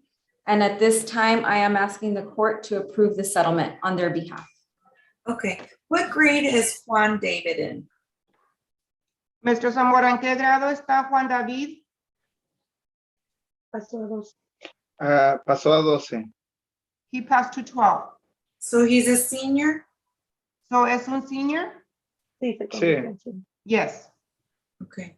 Is there any request being made on behalf of that minor child for any money to go to help him with his senior year or anything like that? I mean, how far is he from being 18? Juan David, Your Honor, was born on February 29th. He will turn 18 on that date of next year. Okay. And no request has been made for any advance of the monies. I was going to say, Judge, after having spoken to Mr. Zamora, he didn't indicate to me that there was any necessity at this point, but I can certainly inquire of Mr. Zamora if the court would like. Your Honor, in the interest of full disclosure, I believe all checks have been issued and are in the possession of Mr. Garza's office, but of course, we'll entertain whatever the court will oblige. Okay, that's fine. Okay, then the court will approve the agreement as read into the record. And how much time do y'all need to submit the settlement documents? I know there's so many Rogelios on this case that it takes some time. There's 4 of us involved here. Tocayos to the fourth Prior power. to the 4th power, yeah. Yes. 2 weeks, okay, Mr. Garcia? Your Honor, we've circulated the final Oh, you already judgment. have it, that's right. Signatures have been formalized, and I believe we're pending one, and I'm certain we should receive it sometime today. If we do, it'll be filed today. If we receive it tomorrow, it'll be filed tomorrow. So the soonest that it's returned by that lone signator, it will be filed with this honorable court. Okay, well, I'll just go ahead and set a tickler for September the 24th. And that should give you enough time to circulate it for signatures and get everything done. Your Honor, if it's submitted before then, do we have to appear for that? No, hearing? the tickler is just a reminder for the court. It's just administrative. All right. So you No. don't have to appear for any time I say a tickler, it's just for me. Noted. Thank you, Judge. Okay, Yeah, we may anything else, counselors? No, we may be excused. That's Yes, all I have. I do have one thing. I know that Your Honor didn't ask, however, I did speak to Roger Garcia, defense counsel, regarding my fees. Oh, We have come into an Yeah. agreement on the fees, and that is listed in the agreed final judgment. Okay, and I was just gonna, once I said all that, I was just gonna ask whether you all had already settled up on that. Yeah. And that's Rogelio Garcia is to pay, not Rogelio Garza. To pay. Okay, That's that's good. Thank you. Your Honor. That's Just to great. clarify. Yes. That's great, Yes, right? thank That's you. correct. Thank you so Okay. much. All right. Patricia and I were able to reach an agreement. It has already been included in the final judgment that was circulated. And as soon as we have all signatures on board, we'll have that filed with this honorable court. Thank you, Judge. That's all I have. Okay, thank you. Okay, Ms. Castaneda, please let Mr. Zamora know that he is excused. Mr. Zamora, se puede retirar. Gracias. Thank you. Thank you, Judge. Okay. Thank you. Okay, Mr. Munoz, are you all ready on yours? Yes, Judge, we just have a friendly suit, Your Honor. Should be number 11, and I think Mr. John Schultz is standing in, if I'm not mistaken, right? That's correct, Your Honor. I'm standing in for Ms. Gina Vela on behalf of the defense. Okay. Judge, and I do have my client here, Miss Ileana Sosa. I know she was present earlier. There she is. Okay, If she we could just also unmute have, herself. and we also have the ad litem, Nereida Lopez Singletary, so we can move forward. Yes, good morning, Judge Lopez Singletary. I'm here on behalf of the minor, Karime Perez, Your Honor. Okay, CL 21-1523-I, Ileana Sosa versus Maria Basarte. Ms. Sosa, can I please have you raise your right hand? Do you swear that the testimony that you are about to give is the truth, the whole truth, and nothing but the truth, so help you God? Yes, I do. Okay, you can lower your hand. Mr. Munoz, you may proceed. Thank you. Can you please state your full name for the record, ma'am, Ms. Sosa?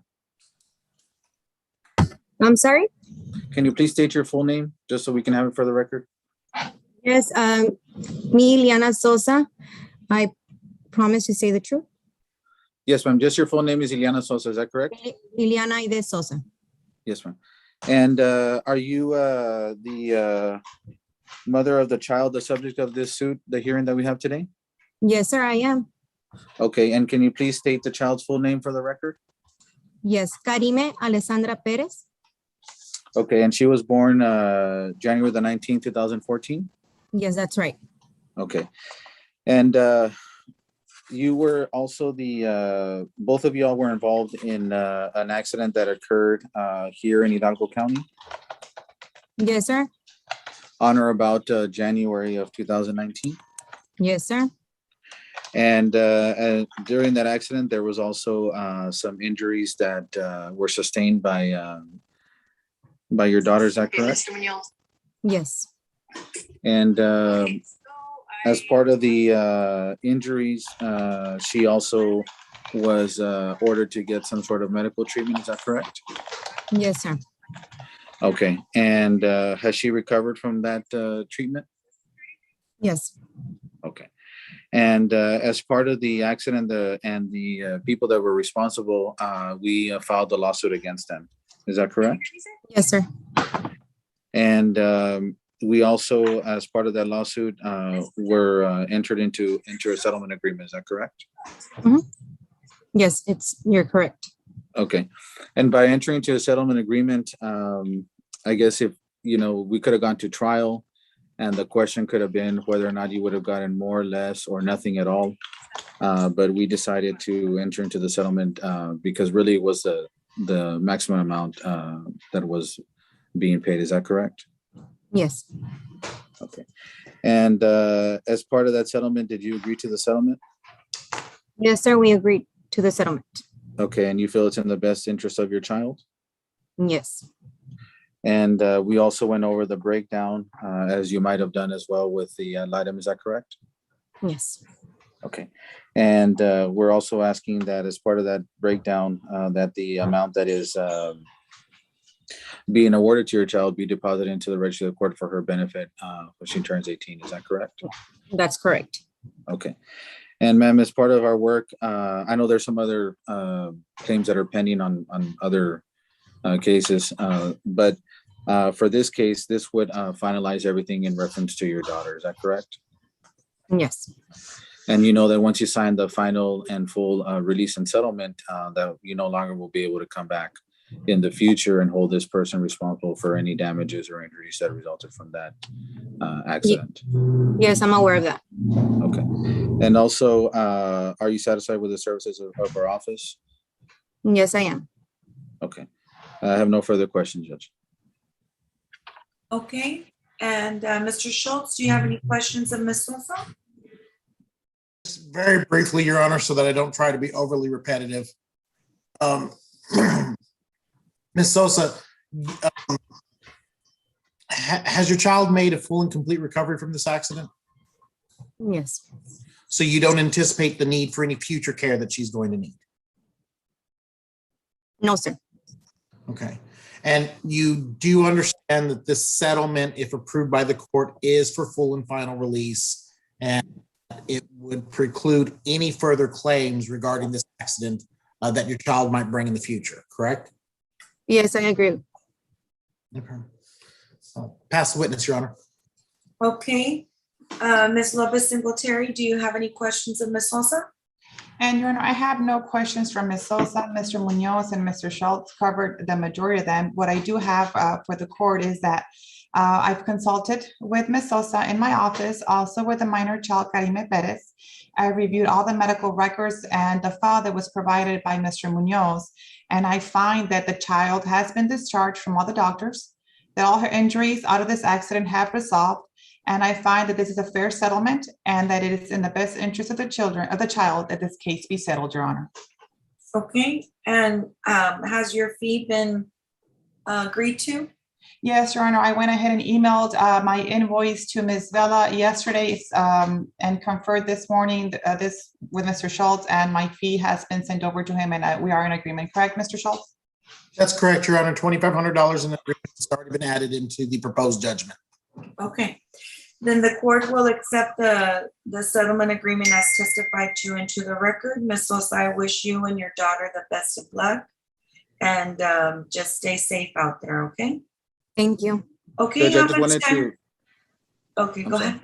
no, Judge, I just wanted to add one more thing. I know that they send over the final judgment, and then I don't know if they have a time frame for the checks, at least for we can deposit the minors. Oh, okay, so you haven't received the checks yet? Okay, so Mr. Schultz, do you know how much time you all are needing to have those checks distributed? Once we have the signed judgment, Your Honor, I believe, we should be able to order the checks in 10 to 14 days delivered directly to Mr. Munoz's office. And have the settlement documents been circulating? This morning, Your Honor, we just received it this morning, so I can sign it, get it back to them, and maybe Mr. Munoz can do the same, but I just received it this morning. Okay, then I'm gonna set a tickler for September the 24th to see if the documents have been submitted. And by that point, so that all the checks are also submitted, that'll give you more than the 14 days that you need to, so that everyone can close out their file. Perfect. And Your Honor, that's all we have. Can we be excused? You certainly may. Thank you all. Yes, for your Judge, may time. Ms. Sosa and I be excused as well, Judge? You certainly may. Thank you. Briefly, Your Honor, what was that date, the tickler date again, Your Honor? September 24th, but that's just for my purposes. Nothing further, Your Honor, may be excused. You certainly may. Thank you, Your Honor. Thank you. Have a good day. Okay, Attorney Fabian Guerrero. Hi, Judge. Good morning. Good morning, sir. I have Ms. Victoria Molina in my office too. She should be present right there. And this is our motion to modify parent-child relationship. We had Mr. Silvano Molina served on the 23rd. At least the return came in from the service on the 23rd. And the basis of our motion is Mr. Silvano wanting to move from the area with the children. There's no geographic restriction on the original decree, and wanting to travel into Mexico with the children. Okay, so then this is a modification? Yes, Your Honor. And the other basis for the modification is that the teenage daughter, 13-year-old, has been living with Victoria Molina for the last 3 months. How many children are there? There's 2 children. The older is ELM, he's 16 years old. It's MLM, the minor daughter, is 13-year-old, has been living with Victoria Molina for the last 3 months. Is the oldest a female or a male? The oldest is a male child. And then the 13-year-old is a female. Yes, Your Honor. And in the original divorce decree, who had custody? The original divorce decree, Silvano Molina had custody of both children. Was that a jury decision, an agreed decision, or a bench decision? It was an agreed decision, Judge. It was an agreed to decree of divorce. Okay, and Mr. Molina was served on what date? On the 23rd, that's what the docket sheet reflects. Okay, and he had notice of today's hearing? Yes, he did, Your Honor. By virtue of the service of citation, we included with it the order setting hearing date, particularly this particular hearing, which is our temporary orders hearing. We're asking for temporary orders restricting travel into Mexico with the children, restricting the children to this geographic location, no uprooting the kids outside of the geographic restriction, and keeping the status quo and restricting him from taking the minor child, MLM, from Victoria Molina's custody till we resolve this case either through a mediation or a modification hearing. Okay, so, and is Mr. Molina on? We didn't see him on, Judge. We were wondering about the same thing. We thought maybe he had hired counsel and counsel was going to make an appearance for him. Okay, Mr. Damian, can you please call out the name Silvano Molina out 3 times? Yes, ma'am. Silvano Molina, Silvano Molina, Silvano Molina. Okay, so Ms. Molina, can you please raise your right hand? Do you swear that the testimony that you're about to give is the truth, the whole truth, and nothing but the truth, so help you God? Yes.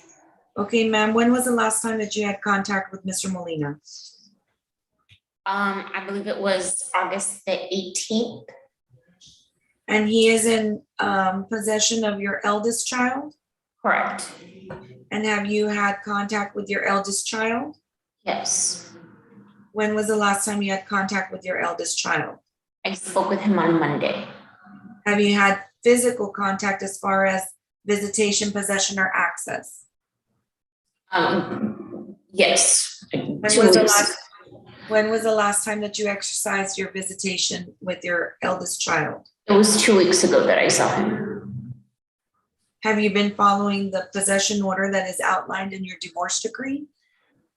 Not to the T. He had a birthday, and I know he likes to spend a lot of time with his dad's family. So, you know.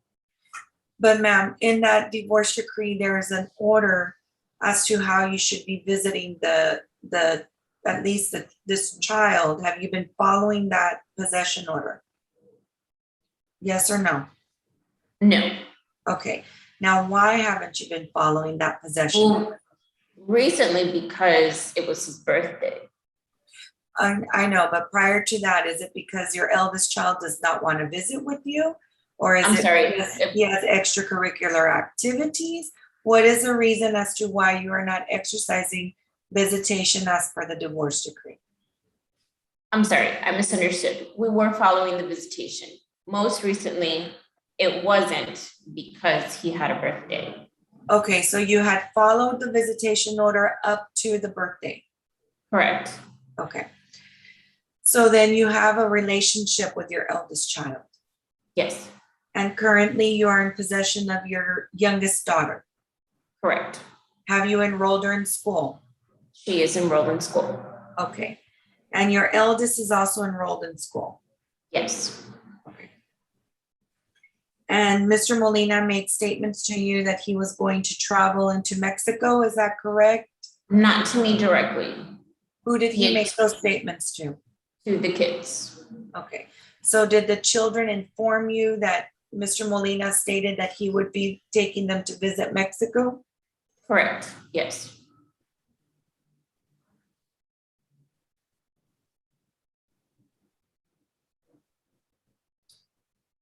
Okay.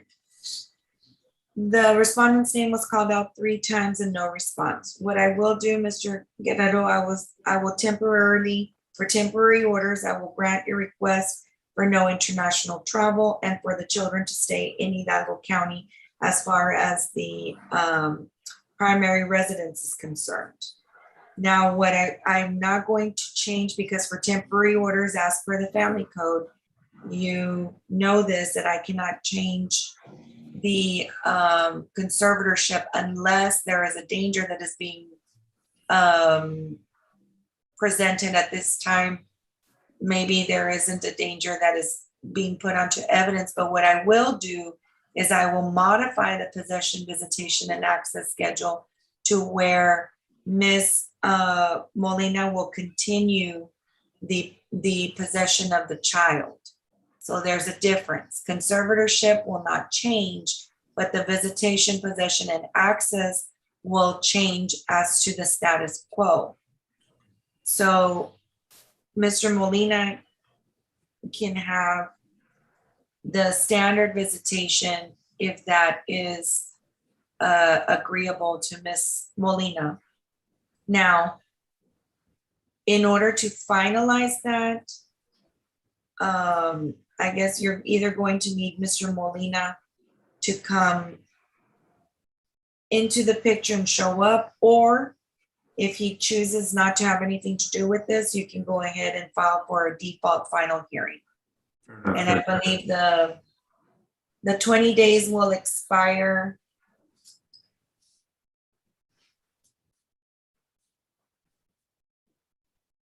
the 13th of September, I believe, but you can verify that. So you can choose to do whatever you feel is the best way to advocate for your client, Mr. Guerrero. Fair enough, Judge. So I'll prepare the order, Your Honor, and I'll do the status quo as to MLM and of course, status quo as to ELM. Okay. Thank you, Judge. May we be excused? You certainly may.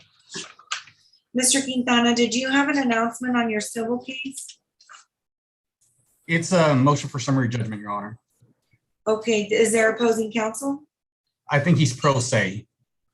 Okay, so that's CL 21-1254-I, Ricardo Rebollo, Rebollo versus Urantia Construction, URANTIA LLC et al. And Yes. Mr. Quintana, you're representing the plaintiff? Yes, I am, Your Honor. Okay, and who is the registered agent for the defendant? It's my understanding it's Edgardo de la Torre. Buenas tardes, licenciado. Buenas tardes, señora juez. Soy Edgardo de la Torre. No hablo inglés. Okay, Ms. Castaneda, please let him know that you'll be translating. Mr. de la Torre, yo le voy a trasladar. Sí, gracias. Okay, please ask him if he will be hiring counsel or if he will continue to represent himself. Mr. de la Torre, ¿va usted contratar un abogado o se va a seguir representando usted solo? Yo solo no tengo dinero para un abogado. By myself, I don't have money for an attorney. Okay, ask him if he received a copy of the motion for summary judgment that was filed by Mr. Quintana. Mr. de la Torre, ¿usted recibió una copia de la moción del juzgado del abogado Mr. Rolando Quintana? Sí. Yes. Okay, and has he filed a response to that motion for summary judgment? ¿Y ha usted puesto una respuesta para esa moción? Sí, contesté vía email y lo mandé creo que por correo I regular. responded by email and by mail. Okay, Mr. Quintana, do you know if he's talking about an answer or did you receive a formal response to your summary judgment? I did not, Your Honor, receive a formal response. I received an email from him saying that he just didn't have money. And that was his position, and he was considering filing bankruptcy, but I never got notice of a bankruptcy filing. Okay, Ms. Castaneda, let him know that is he talking about the email where he states that he may be filing for bankruptcy?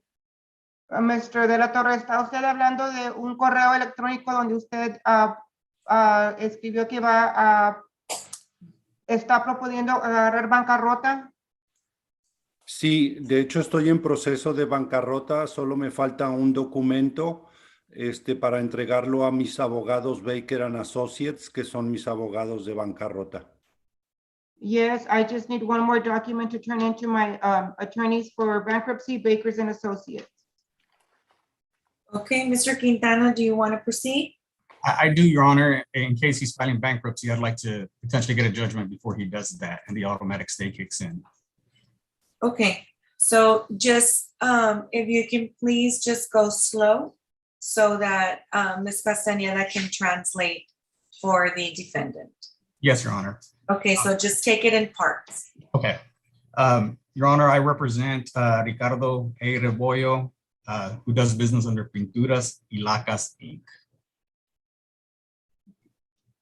Yo represento a Ricardo Rebollo, que hace negocio under, is it Pinturas?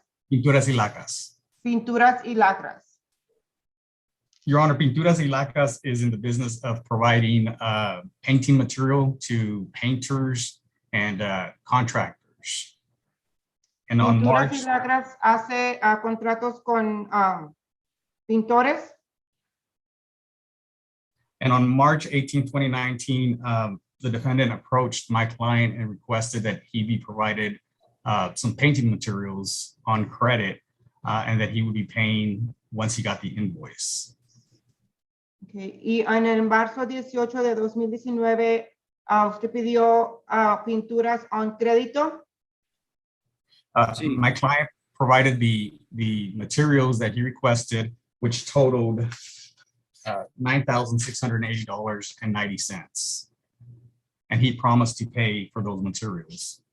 Y mi cliente proveyó las pinturas por una cantidad de $9,680.90 que usted prometió pagar. Sí. Since that time, my client has not been paid, despite repeated demands from my client and from myself. Desde entonces no se ha pagado, no se han hecho demandas de pago y no se ha pagado. We believe summary judgment is appropriate in this case, Your Honor, because there was a contract and there was a breach and my client has been damaged. So nosotros creíamos que debe haber un juicio sumario porque se quebró un contrato. And the amount of damages my client is seeking, and just so you know, Your Honor, everything that I'm stating is supported by the affidavit of Armando Rivera, who's the general manager of Pinturas y Lacas, which is attached as Exhibit A. Y Armando Rivera es el gerente manejador de Pinturas y Lacras y la cantidad, y venimos a la cantidad. So, Your Honor, we're asking that because there are no issues of material fact, we're asking that judgment be entered in favor of my client for $9,680.90 in damages. And I have also provided an affidavit for attorney's fees and costs, and we are seeking $4,274.61 for attorney's fees and costs. Okay. Y la cantidad del sumario que se está pidiendo son $9,680.90 y costos de abogados de $4,274.61. And that's all I have, Your Honor. And my affidavit is attached as Exhibit B to prove up the attorney's fees, Your Honor. Okay. Ms. Castañeda, can you ask Mr. De La Torre if he has anything that he wants to add other than he is in the middle of filing for bankruptcy? Mr. De La Torre, ¿algo más que usted quiera agregar aparte de que ya avisó a la corte que está va a aplicar para bancarrota? Sí, mire, nada más explicarle brevemente, el general contractor del proyecto en Houston, Area Construction, en marzo 18 del 2019, me corrió injustamente, abrió mis contenedores, sacó todo el material y no me ha pagado desde esa fecha. Por eso es que también debo dinero a otros proveedores de material. El año pasado, el abogado... Mr. De La Torre, es que lo van a tener que traducir, so tiene que ir despacio y so déjame ver si Ms. Castañeda pudo. Sí, perdón. Okay, go ahead. So an area manager in Houston and on March 18th opened some containers that I have. Sí, en marzo 18 injustamente me corrieron y y el general contractor abrió mis contenedores y sacó los materiales. Okay, on March 18th, 2019, the general manager unjustly fired me and they opened my containers and took my materials. Y a la fecha no me han pagado material y mano de obra. And up to this date, they have not paid me my material or my labor. El año pasado, en agosto, el abogado Frank Guerra And last year, August, attorney Frank Guerra me ayudó a hacer la demanda contra el general contractor Area Construction en Houston. helped me make a demand against general construction, against the general manager of area constructors. Y en diciembre contestaron ellos They responded in December. y el abogado Frank Guerra ya no me pudo ayudar bajo comisión. Attorney Frank Guerra could no longer help me under the commission. Intenté buscar más abogados que me ayudaran, I tried finding more attorneys that would help me, pero lamentablemente no pude encontrar a ninguno, por eso es que estoy en proceso de bancarrota. unfortunately, I couldn't find anybody. That's why I'm in the process of bankruptcy. Okay. Mr. Quintana, do you have an order on file? I just looked, Your Honor, and I don't believe I do, but I could submit one within the next 30 minutes.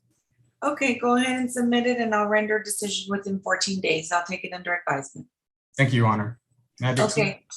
Yes, Ms. Castaneda, please let Mr. De La Torre know that Mr. Quintana will be filing an order and I will take all what they said under advisement and I'll issue a ruling within 14 days. Mr. De La Torre, el abogado va a transmitir una orden a la corte y la juez la va a tomar en aviso y va a hacer una decisión en 14 días. Correcto. Correct. Okay. Thank you, Your Honor. May I be excused? All right. Yes, you may. Gracias. De nada. señorita. Okay. Ms. Castaneda, let him know he's excused. Mr. De La Torre se puede retirar. Muchas gracias. Buen día. Have a nice day. Okay, thank you. All right, F 4733-20-9 in the matter of the marriage of Michael Jonathan Zapata versus Yamilex, Yamilex Benavides, Benavides. Mr. Zapata, you're still pro se? You're on mute, sir. Yes. Okay, and was your wife going to be appearing today? No, Okay, are there any minor children involved? no.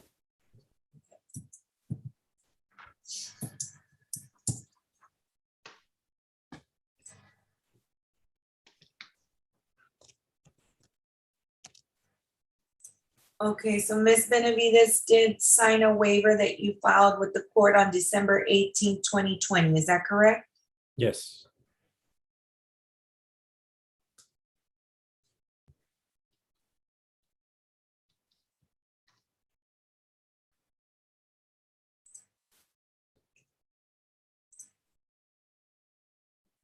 You also submitted a final decree of divorce on July 26, 2021. Is that correct? Correct. And that divorce decree only has your signature. It does not have hers. Correct. Okay, her waiver of service states that she is requesting this court not enter any orders unless she signs them. Therefore, if you are wanting me to sign that divorce decree, it needs to have her signature as well. Okay. Okay, So, so if that's the decree you want us to use, go ahead and get the copy of it and have Ms. Benavides sign it, and then you can refile it. And then you'll also refile an order resetting hearing, okay? would it help if she shows up? Yes, but she's still going to have to sign the decree. Okay, so either way, if she shows up right now, she still have to sign the decree and do a resetting? If she shows up right now, I will take your testimony And I will ask her if she agrees to the terms on the record. But in order for me to finalize your divorce, I will need her signature on the decree. I won't divorce you without her signing that decree. Right. And it would still need another court date, another final Yes. hearing? Are you on a timeline to try to get this divorce done sooner than later? You can be honest. Well, yeah, well, I've been trying for a while, 2 years. Okay. Going for 2 years. So, yeah, you filed this back in December the 20th, December 2020. But I mean, it's difficult when you represent yourself. So nothing had been filed for a year, for about 7 months. Nothing had been filed for about 7 months, and you filed something. And then now she's here. The only way that I will, if you're wanting me to sign that decree, the thing is she hasn't read it. So how is she going to know what is in that decree? You know what I mean? Okay. Do you have contact with her? Yes. Are you all still on speaking terms? Yes. Okay. Yeah, and I'm even texting her right now. Okay. She's working and she can just stop working and log in. Okay, but the thing is I still need that decree signed by her. Right. I'll give you the date if you want. I'll give you the date, but she needs to sign that decree. I can just reset you for next Wednesday, Okay. but you'd have to get that decree signed by her and filed before next Wednesday. Just quick question. She lives in San Antonio, so she could print it out herself and sign it and mail it? Well, what I would suggest is you scan and email her the one that you signed, Right. and then she can just scan and email her signature page to you.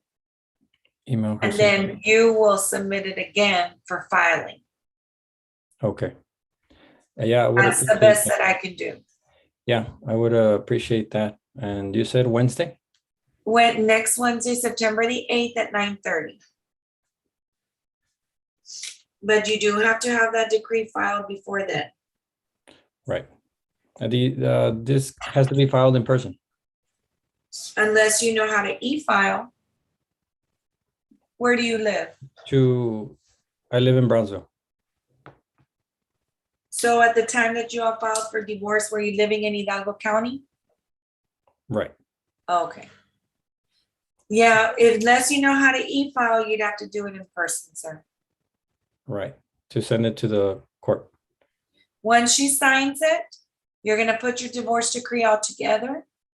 And then you're going to either e-file it if you have an account, or you will file it with the clerk just the way that you filed all your other pleadings.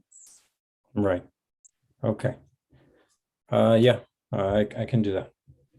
Okay, that's Yeah. the best I can do, sir. Yeah, I understand. No worries. Okay. So September 8th at 9:30. September 8th, 9:30. Thank you. Okay, thank you. Have a good day. You too. All right. So let's get to F 2938-20-9 in the matter of the marriage of Cindy Martinez Wedding versus Jose de Jesus Martinez.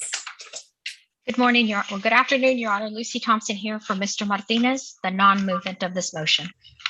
Good afternoon, Judge. Peter Espinosa for Weddick, the movement. Okay, do you need any parties sworn in? Yes. Who do you need sworn in? Weddick, she should be online. Cindy Weddick.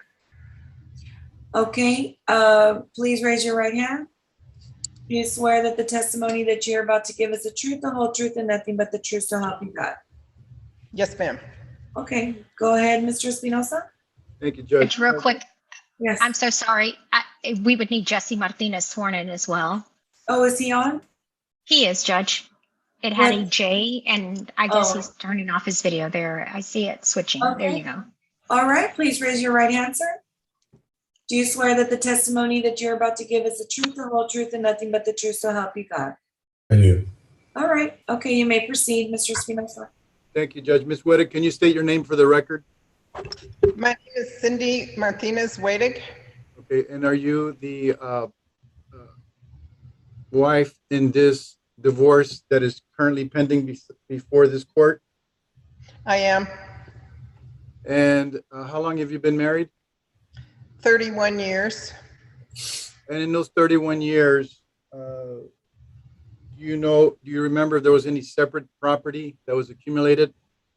Objection, Judge, not relevant. We're here on a motion for attorney's fees. Well, Judge, let me correct that. Attorney fees and temporary division of community property. Okay. Well, let's get on the same page here. Yes. So are we discussing interim attorney's fees and also a division of community property? How do you? Yes. Okay. And why are we doing a division of community property in the middle of the divorce? Well, Judge, this is first of all, it's allowed under the Family Code 6.502. And then number two, we have an account that is approximately only 5% of the total assets that's easily accessible, the bank account. And so we're asking for half of that for Ms. Weddick. Two conditions. First of all, she has no access to it. This is money that was taken from the community property and made and converted to a bank account that she has no access to. Number two, she needs living expenses. She also has a medical condition that she needs help with, and she needs help with attorney fees also. The amount of the bank account is approximately $117,000. Judge, and if I may, this case has been pending since August of last year. We've had temporary orders in place for approximately a year, September of last year. That motion, that agreed temporary orders, it wasn't rendered by the court. Well, it was rendered after we signed off on it, but that agreement indicates that certain things are to be done. And what Mr. Espinosa is leaving out is that the only party that's employed is his client. She makes approximately $83,000. My client does not work. He has criminal charges against him. He was a doctor and he's not working. He has no income coming in from an employer. He has rental income coming in, but at the end of the day, this money that he withdrew is still sitting there. There's an accounting of it, but there's no accounting of what Ms. Wittig has done with her income for the last year, and she makes $83,000 a year. That's more than enough to pay your attorney's fees at the end of the day. Okay, let me ask you all, in the temporary orders that were rendered, they addressed all of the community property? Yes, Judge. Okay, so then so Mr. Espinosa, shouldn't you be asking for a motion to modify the temp orders if this was already addressed in there? Well, Judge, this is allowed under the Family Code. I understand the division is allowed, but if there's already temporary orders that are in place, then if this was covered in those temporary orders, then the proper procedure would have been to have done a modification of the temporary orders saying that they're unworkable because of XYZ reasons. And that's what our motion stated, Judge.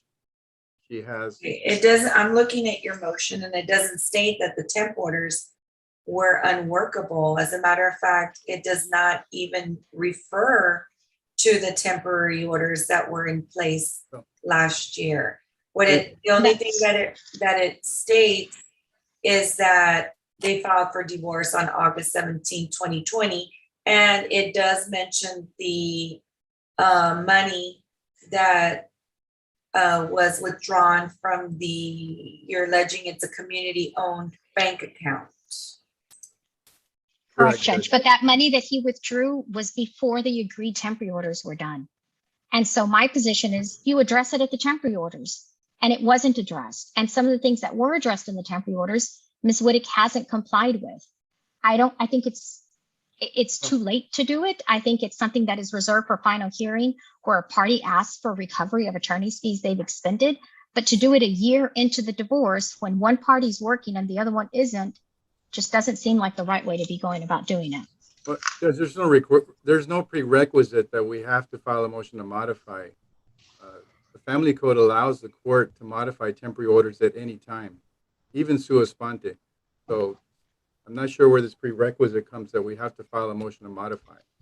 I'm not saying it's a prerequisite. What Not I'm saying it's- saying yeah. is that that would have been, and I would have thought that that would have been the more appropriate pleading. However, if you're wanting this to act in that manner, and that's what it sounds like you're saying to me, this motion does not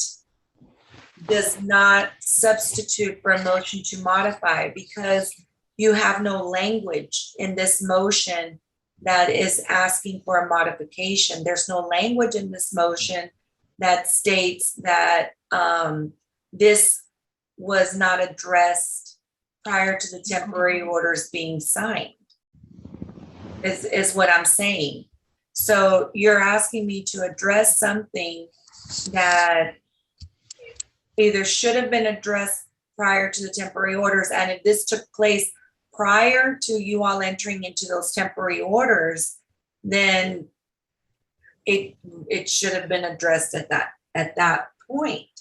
Well, But Judge, since then, we've had discovery, we've had depositions, we have new information, which is the account. so then that account is you're saying that account is new information to you? Well, Judge, we didn't know the extent of what that account was all about until our deposition. Ms. Thompson also goes to the basis of our argument that there was an arrest, a fraud case against Mr. Martinez in the medical industry. He spent already $149,000 on his criminal law attorney fees, or over that. He stated $249 in his deposition. So I'm not sure where the fairness is that he gets to keep $117,000, but yet he gets to use money for his criminal law attorney and his divorce attorney, while Ms. Weddick is suffering from a medical condition. She's living in a trailer and she has no access to that money. Yes, she is employed, but she also has expenses.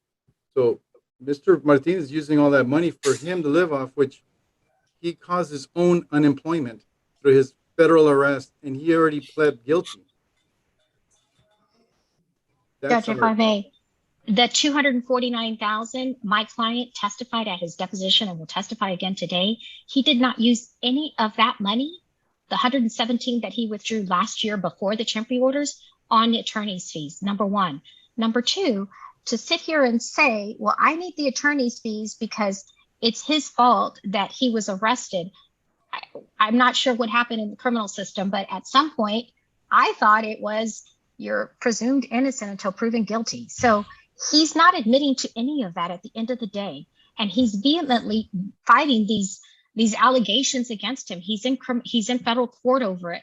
But Mr. Espinosa is misrepresenting the facts, and the facts do not prove that he has spent any of this money on the attorney's fees on his criminal case. If anything, what it shows is that he's had to spend it on property taxes, $22,000. The parties have 1, 2, 3, 4, 5 different properties. One of them is 4 are rental properties, and one is the community home. The temporary orders from September of last year said that the parties were supposed to pay 50-50 the property taxes. Ms. Wittig didn't pay it. So out of that $117,000 that he took, he had to use $22,000 of it for the property taxes. And this account that they're complaining about, the $117,000 that he withdrew, it was under Ms. Wittig's name too. It was a joint account. So there's no way she can come in here today and say, I didn't know about this account. This is newly discovered after the temporary orders. No, you knew about it and it wasn't addressed. And we all knew that this is what he was going to be living off of. And he has. Okay, let me ask you, when were those temporary orders entered into, or was it a Rule 11? Because I see a lot of Rule 11 agreements in here that address different things that September look like 25th. they look like they come up. September 25th, 2020. It's when it was signed by the court.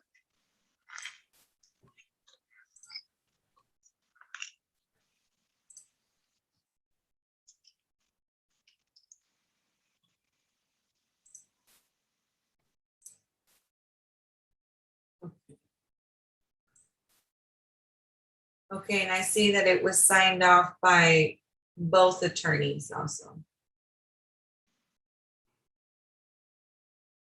And Judge, if I may, we are also set for a status hearing at the end of this month The status hearing has been moved about 2-3 times based on Mr. Martinez's pending, well, Dr. Martinez's, sorry, criminal charges that are pending.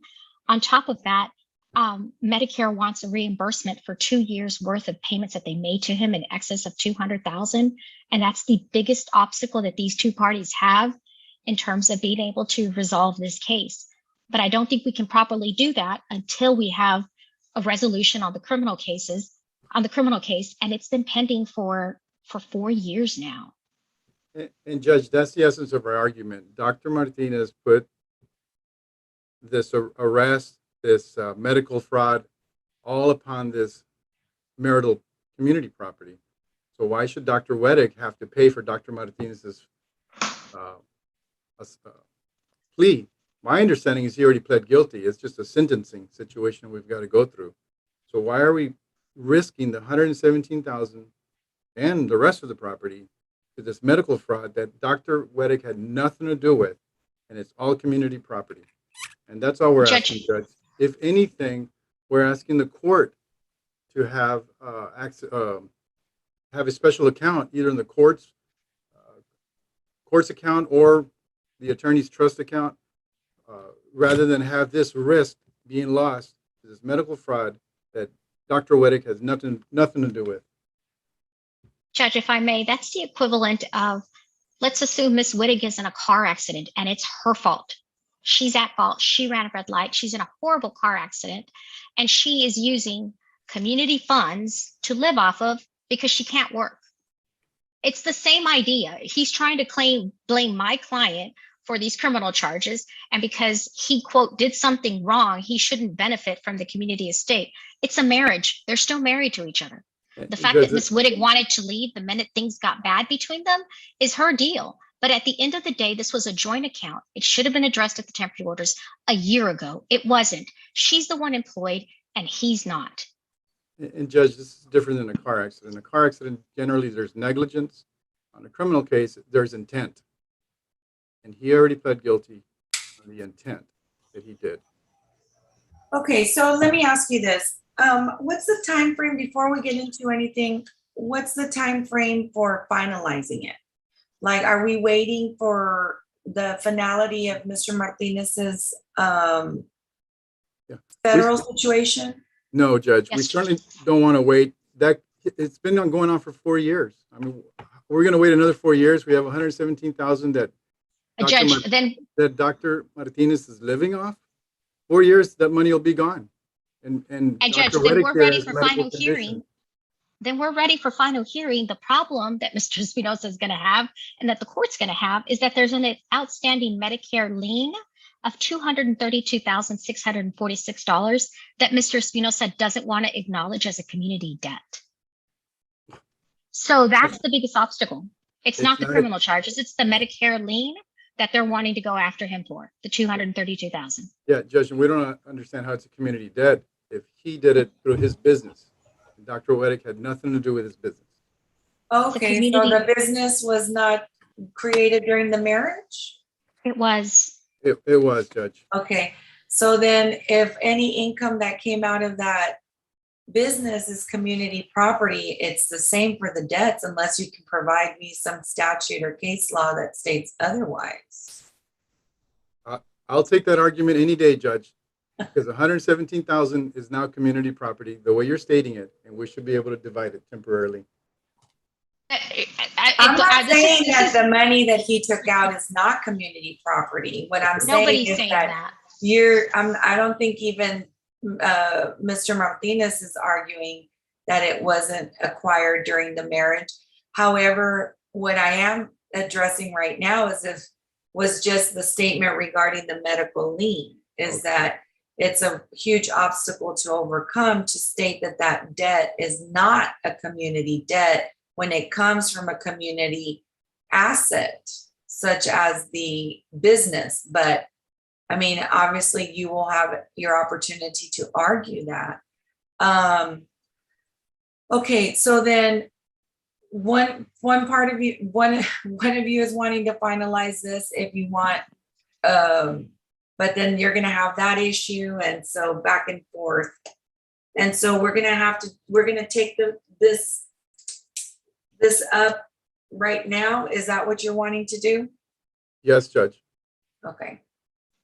Well, we need a break for lunch because I need to give my staff a lunch break. I didn't know that we were gonna be getting into a big contested hearing. So I'm gonna go ahead and break for lunch and let's come back. I'm gonna see if we extend the time on this link, Ms. Rivera? Judge, I don't believe so, but I can create a new link and send it as soon as we log off. Okay, so what we'll do is as soon as we log off, Ms. Rivera is going to email you a new link. I'm going to give my staff lunch breaking. They have to close off some things from the morning docket. So we will be on lunch from 1 to 2 o'clock and we'll log back in at 2:15. Okay? Okay, Judge, thank you. We'll look for the email. Okay. You better call your lawyer. Okay, so then we are off the record.